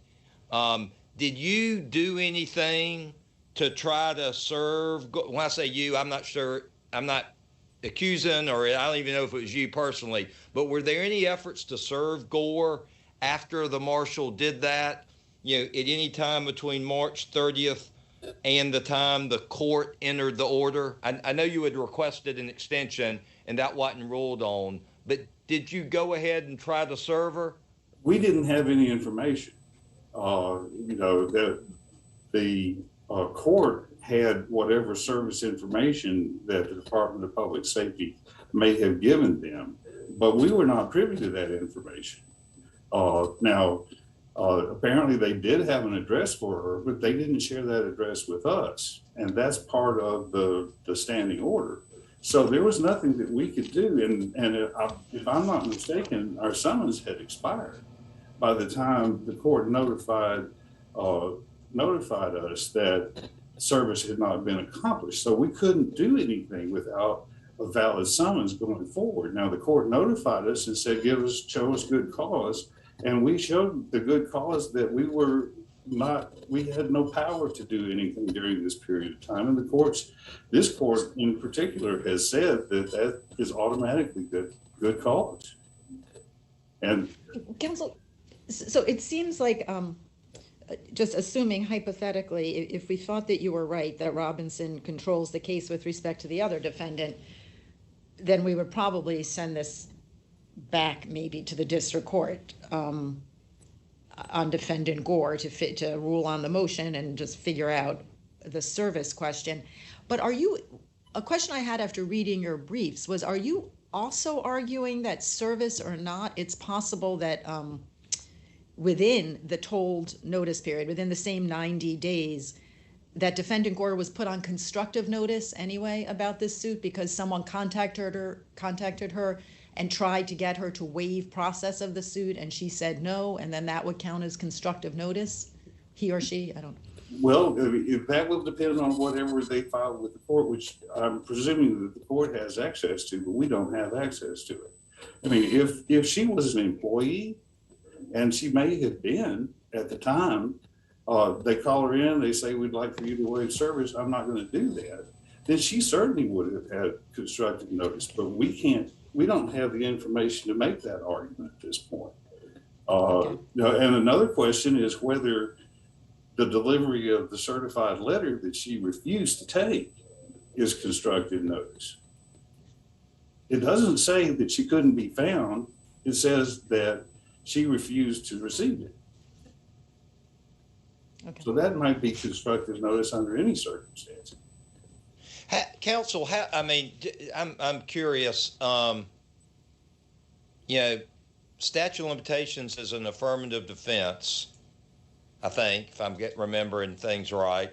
And so we're dealing with this at a motion to dismiss stage. All the issues that 15C1C talk about, knowledge or knew or should have known, how is that ever even knowable to a plaintiff at a Rule 12b6 stage, or at least in most cases? Well, with many of these things, they appear as a matter of record. Here, there is no question that Nurse Vargas was served within the Rule 4M period. That's clear. And there's also no question that the amended complaint arises out of the same facts and circumstances as the initial complaint. Those two things appear. And you might also have it, when we have the, misnaming situation, you spelled the name wrong. But when it's a additional party, a different person or a different entity, anyway, it's really not even necessarily the point here. Seems like it would be difficult to deal with that situation most of the time with a new party, absent some sort of discovery. Anyway, it's kind of, I'm just trying to figure out how it works, but maybe it doesn't matter here. Well, I would like to add that certainly one of the questions that I have about how the trial court handled this is that it almost seems to me that in order for a trial judge to find that it doesn't relate back, the trial court must find some kind of prejudice to the new party. And here the trial judge didn't do that. And the presentation that Vargas made of prejudice is very, very slim. She didn't even disclose that she is not an employee. Now, that's in the briefing before this court, but I'm assuming that since she didn't raise that in her motion and in her briefing before the trial court, she may have still been an employee then, because what she said was at least one of the relevant witnesses is not an employee, but she didn't say that she was not an employee. Now, in this court, she may no longer be an employee, but if she was an employee at the time, then the judge would have a very difficult time citing that as grounds for prejudice. She also says that some of the records may not be available, but she doesn't say what records might not be available. She doesn't say that there was a fire, that there was a crash in the system, that the records have been destroyed. She merely asked the court to speculate that there might be missing records. And she says that the memories of witnesses might be less clear than they would have been earlier, but that's a truism. That's not anything specific that ought to support a finding of prejudice.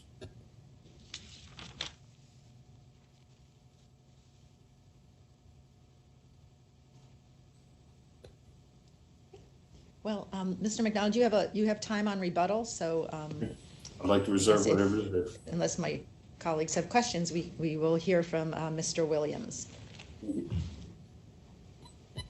Good afternoon, Your Honors. May it please the court. My name is Alex Williams. I'm representing Ms. Vargas. The district court properly dismissed plaintiff's claim because they do not relate back under Rule 15. And the reasons that they properly were dismissed because plaintiff did not provide notice, timely notice under Rule 15. There is a prejudice to defendants, and plaintiff did not make a mistake in the identity. When you look at that last element for mistake, this court in 2006, Locklear said that the substitution of named parties for John Doe defendants does not constitute a mistake pursuant to Rule 3. Counsel, first of all, as you of course know, we either narrowed or substantially changed that decision en banc, depending on whether you read the majority or the dissent. But second of all, I don't understand how it makes any difference in this case because the plaintiff here did name a defendant. And if, as it appears under Robinson, he can substitute a new defendant for the named defendant, why does it matter whether he also theoretically might be able to substitute a defendant for the part where he put to be determined on the second defendant line? I just don't see how this raises the John Doe question. Your Honor, I'll address that two different answers. First, I do think that Goodman, the following year, Goodman did talk about John Doe defendants and things like that. And specifically in Goodman, the Fourth Circuit held that while parsing among different kinds of mistakes does not typically aid application of rule, naming Doe defendants self-evidently is no mistake. And so when you see that in Goodman, I think that what the court is saying is that you cannot name a Doe defendant, come back after the statute has expired and start naming all these other named defendants. And other circuits have similarly held that to be true even after 2006. Typically the Third Circuit, the Second, Sixth Circuit, and the 10th Circuit. I think it's a well-established line of jurisprudence that we do not allow litigants to name a bunch of John Does right before the statute of limitations expires and then come back and substitute them in later, sometimes months or years later. I think one of the things that you specifically see in that, and this was decided even after Robbins, was Everett v. Cherry, which was the Virginia case that was affirmed by the Counsel, I'm sorry, I don't want to cut you off, but I think we can probably argue a lot about the state of Fourth Circuit law on the John Doe question. We are a minority circuit, no question about it. And we could argue all day about that. But I guess maybe I'll direct you to the second part of my question, which is why does it matter for this case, given that he named a defendant, just like the defendant in Robinson. And in Robinson, we said that a plaintiff who names the agency rather than individual defendants within the agency, that is a mistake for which you can make a Rule 15C substitution. So why doesn't that take care of this case? I think that Robinson is very different procedurally than this case. First, I would say that Robinson is different because in Robinson, the actual wrongdoer was named in that case, and that's not what happened here. And to answer your Honor's question, I think a bit more pointedly, Robinson is also different because in that case, the individual was. Go ahead, I'm sorry. But it's the same for, I'm sorry, all we're talking about is the John Doe question. And it is 100% the same on that point, right? In both cases, the plaintiff named the agency instead of the individual defendant. In Robinson, we said, that's fine, you can do a substitution. This is not a John Doe case, you named the agency. So as to the John Doe question, why doesn't that control? He named the agency as a defendant. We held in Robinson, when you name the agency and you meant to name, you should have named an individual officer. That is the kind of mistake that is allowable under Rule 15C. So just on the John Doe question, I guess, I don't mean to get frustrated, but I don't understand. This isn't a John Doe case. On that specific question, the only difference I would note is that Robinson was decided on informal brief only, and the defendant never got to make these types of arguments to the court. So I think that this is an issue that, while may have been considered by the court, it was not, I don't think, fully briefed and argued by the defendants in that case, because they never filed a response to the Fourth Circuit. It was decided only on an informal brief. But even if the court were to find that this does constitute a mistake under Rule 15C, defendants are still prejudiced and plaintiffs still fail to provide notice. The defendant will be prejudiced if it falls, and this is most analogous to the Everett versus Sherry case that I mentioned, where there was a Doe substitution, and I know that in that, let me back up. In that case, there were several individuals named, but even if there was not a Doe, Everett versus Sherry does not involve a Doe versus a Doe. It is actually a case where they named the prison and various prison individuals, and they wanted to come back and have a party. And so in that case, the court found that there would be falls. The new party was no longer employed by, that the medical providers who treated the plaintiff were no longer in the prison. That's exactly what we have here. That is what Ms. Vargas will prejudice. So let me, counsel, if I could interrupt you there. I mean, it sounds like if the individuals who are added no longer work there, that equals prejudice. But I mean, that happens all the time in things within the statute and without the statute. I mean, you know, it's not uncommon at all for someone to be named in a lawsuit after they stop working with a company and have allegations maybe outside the scope of their authority or something like that. Anyway, I can appreciate how it's more difficult. Don't get me wrong. I used to defend cases where, you know, the individual no longer works there. So that creates complications. But it seems to me those complications, and I also get the reality that the further from the events that took place, things get harder. But that's why we have statute of limitations that aren't, 3 months. I mean, that's kind of baked into that, it seems to me. And I guess my bigger question is, doesn't Robinson, even if I agreed with you about your argument about prejudice, given the late notice and it's 3 years plus whatever time you've got to now, doesn't Robinson focus us on the extent to which the proceedings have advanced more so than just the passage of time events? Because I mean, that's a fair argument. Like I say, I think there's some real world effects there. But it seems like Robinson, even if we felt that, says, hey, you're looking at the wrong place. The question is, how far have the proceedings advanced? Yes, Your Honor, that was certainly the focus of Robinson, but I don't think it's the only way that you can define prejudice. And here in a 12B6 setting, we are limited to kind of the four corners of the complaint, and the court is limited to considering only certain types of evidence. So for the defendant to put on a show of prejudice would have probably taken this motion well outside the context of a 12B6 motion. But counsel, under Robinson, your client was served with formal legal process, got a copy of the amended complaint within the required service period. I'm not aware of any case saying that if you are served, if the complaint is filed within the statute of limitations, and then you are served within the rule, whatever it is, 4M service period, if you were prejudiced, I've just never heard of such a case.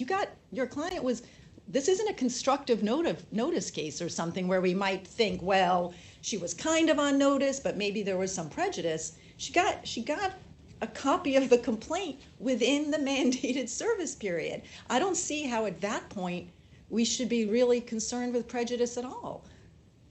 Your Honor, I would respectfully disagree that she did get timely served.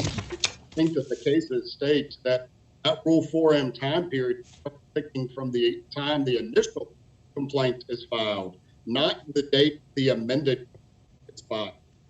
And so if you look at the time from the initial complaint, there are delays that were caused by that were not. Robinson says that we toll it in cases like this, the service period. I mean, you may disagree with Robinson, and it sounds like you do, but under Robinson, we toll the service period until the district court is finished with the frivolity review and has authorized service of complaint. And your client was served 90 days after that day. So I don't, Your Honor, I'm just not sure what we can do within Robinson here. I don't think Robinson went so far to encompass delays caused by plaintiffs. Robinson was focused on the time it took the court to consider frivolity and the delays caused by the court, not the delays caused by plaintiff. And if you look at this case, there are approximately 55 days of delays that were caused by the plaintiff. And then after those 55 days, there's an additional 90 days that it took to serve Ms. Clark. So plaintiff filed his complaint the last second, 3 days before the statute began. He got Vargas served at the last second. And then there's this additional 55 days. And I don't think that the Robinson court considers the delays caused by plaintiff, whether they're calculated into Rule 4M.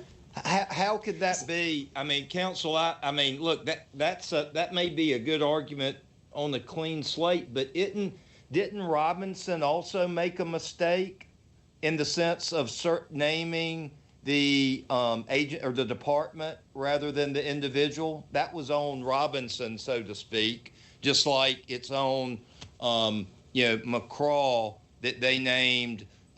They didn't name these individuals. And doesn't, I mean, whether that's a mistake or not, doesn't Robinson tell us that we are still tolling for that? And so, Your Honor, I think that the one thing that we have here is that plaintiff failed to comply with the court's orders regarding the timing in this case. And I don't think that was present in Robinson. For example, after the first frivolity order was filed, plaintiff was given 21 days to submit an amended complaint. It took 41. So even if we take just those additional 20 days that it took him to file that amended complaint and tack those on to the 90 days or above the Rule 4M time period allowed. So I think we have to... Counsel, can I ask you, so this is not what the district court held, right? The district court just, it appears, made a mistake and thought that the service had to come within the original governing statute of limitations, not within the service period. And just from my review of the briefing below, it doesn't sound like this argument, like it certainly doesn't sound as though anyone alerted the court to the idea that no, you're supposed to use the service period, and under Robinson, you toll the service period, but we don't think you should toll it for these 20 days. Like this is not the argument that the district court relied on, and it doesn't look like an argument that was ever made to the district court. But maybe I missed something. Well, Your Honor, I will say that Mr. McDonald pointed at the time that he responded to the motion to dismiss, and he very clearly alerted the court to the Robinson opinion. I'm sorry, I meant the state. Yeah, I'm sorry, I meant your client did not say, right, under Robinson, you're not looking at the governing statute of limitations, you're looking at the service period. Under Robinson, the service period is told, but we have a very fact-based argument we want to make to you, district court. You shouldn't toll it for 20 of these days. Did that argument get made to the district court? No, Your Honor, that argument did not get made. However, I do think that this court can still consider that argument just because this court is reviewing it on a de novo review. And so I do think that that is still an argument that the court can consider. And I think it's an argument that was not considered in Robinson. So, Your Honor, the last thing I will say is that this case presents something that was also different than Robinson, in that plaintiff's initial complaint, only filed, was not. And several. Counsel, I'm sorry, you're cutting in and out a little bit. I just didn't hear that sentence. I'm sorry, Your Honor. The last thing I will add is that Robinson did not involve a situation where the only timely complaint filed was not signed. In this case, plaintiff's first complaint was not signed, and other courts have deemed that to be a legal nullity. And there's a plethora of cases that I've cited in our brief. At least one of them said that it cannot be a, quote, operable complaint. Another one said that it's void ab initio. And so when we look at this and we see that the only complaint he timely filed was not signed, and it's a legal nullity, there's nothing to relate back to. So, counsel, could I talk to you about that issue for a while? I may be remembering wrong, so please tell me if I am. But in reviewing, I recall looking at some of the cases cited that support the proposition you're making, and it seemed like they at least largely weren't don't deal with this issue of service within the required period or not. And with respect to the issue we're facing, a problem with the signing, I'm not sure it wasn't signed, but it wasn't signed by the plaintiff or a lawyer. But nevertheless, how does the language of Rule 11A and the Supreme Court, I think it's Becker case, I think that I may have the name wrong on that one, but it was a case that it says, I thought that if there was a problem either with an unsigned complaint or improperly signed complaint, and the plaintiff is notified and they correct it, immediately, that they don't use this language, but in effect it relates back. Am I getting that wrong in terms of how the rule in the Supreme Court cases look at that? Your Honor, I don't know that I'm familiar with that particular case. So I don't know that I can particularly answer. I do know that the court routinely allowed litigants to correct a mistake, particularly where a pleading is not filed.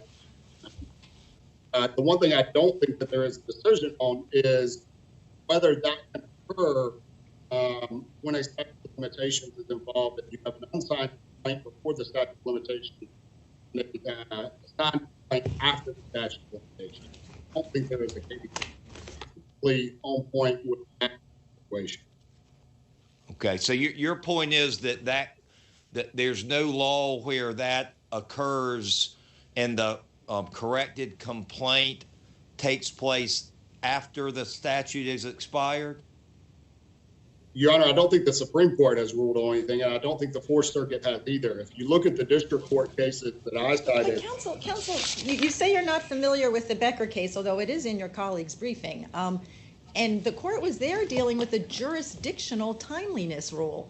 And it said, even though the notice of appeal came in before the jurisdictional rule expired, but was not signed until after the jurisdictional rule was expired, that's fine, because it was corrected, there was no violation here. So, you know, it wasn't a statute of limitations, but it was jurisdictional. If anything, it was an even more severe cutoff. And the court said it's fine, because under the last sentence of Rule 11, there's no problem here if you correct it immediately.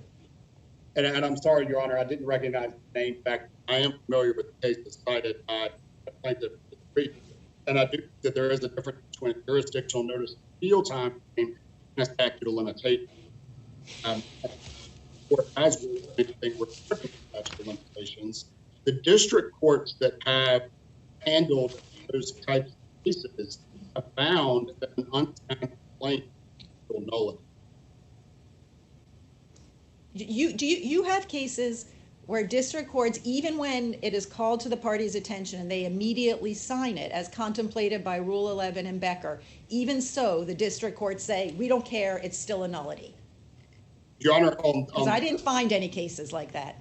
There are no cases squarely like this case. There are cases where there are individuals who did not sign their complaint before the statute ran. And the court said that initial complaint is a legal nullity. Because it hadn't been corrected. Right. Correct. And I understand that. Okay. Correct. Your Honor, I see that my time has almost expired. And Your Honor, I would just dismiss all things. Thank you. Great. Thank you. Mr. McDonald, you have some time remaining.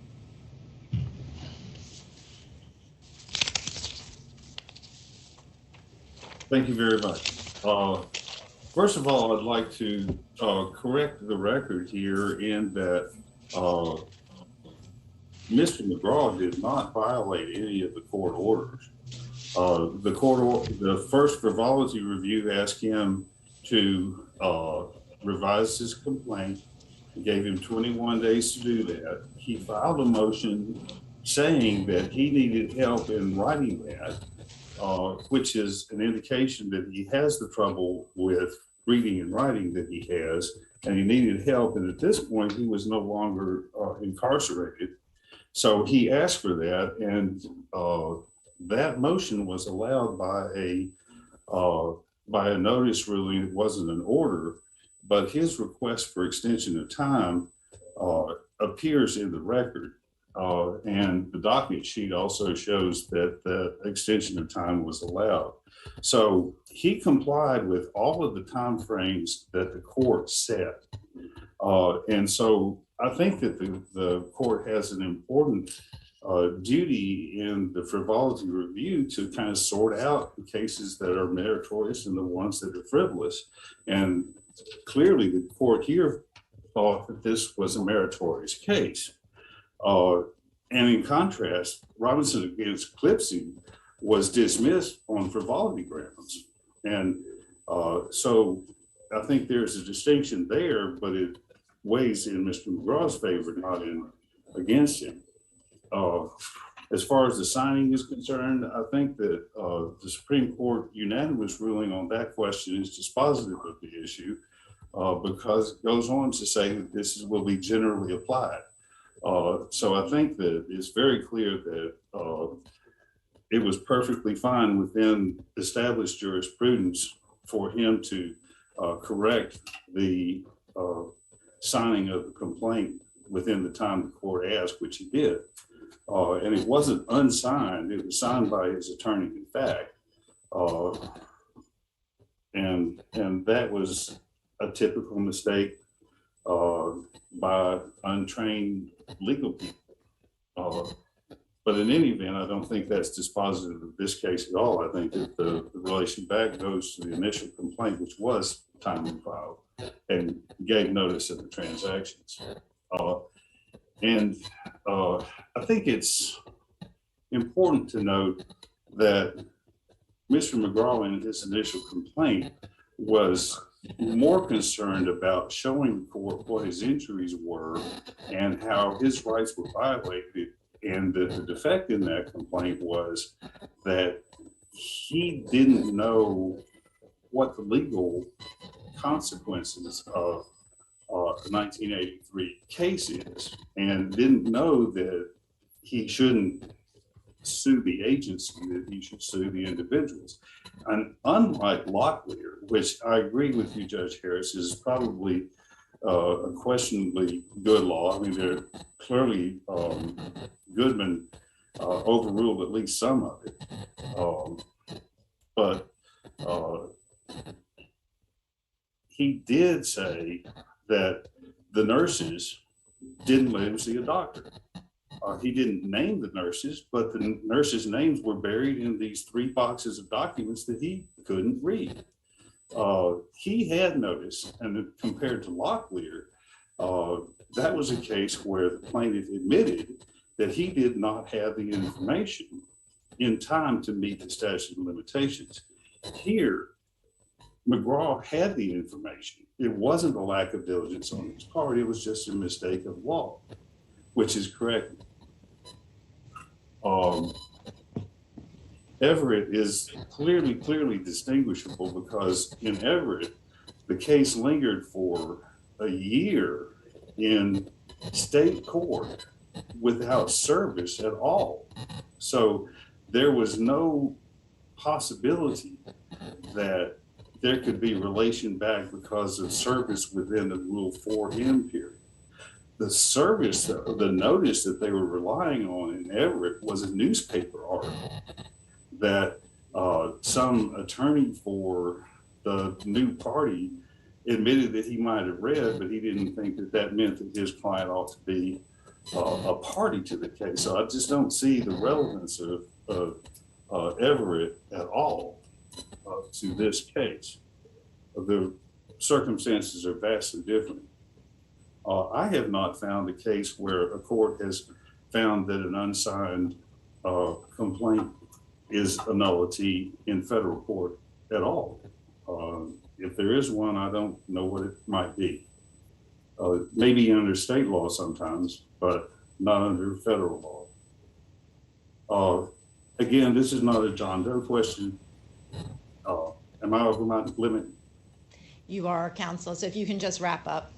Well, I just would request that the court reverse the trial court's order and direct that the trial court, I think that the court has the information that relation back does apply and that this amended complaint does relate back, and that the same circumstances apply with Gore, and that the court should, because the rule, I think it's Rule 4, says that when once good cause has been shown for failure to serve, which we think we've done, that the trial court must extend the time for service. And I believe that the court should be directed to extend the time for service against Gore. Thank you very much, Your Honors. I greatly appreciate your attention. Thank you very much. Our thanks to both of you. We are sorry we can't come down and greet you in person, but we do appreciate your help today, and we hope we will see you soon in Richmond. Thank you. And with that, we will adjourn court for the day. Thank you very much. This honorable court stands adjourned until tomorrow morning. God save the United States and this honorable court. Judges, I will move you into the robing room now.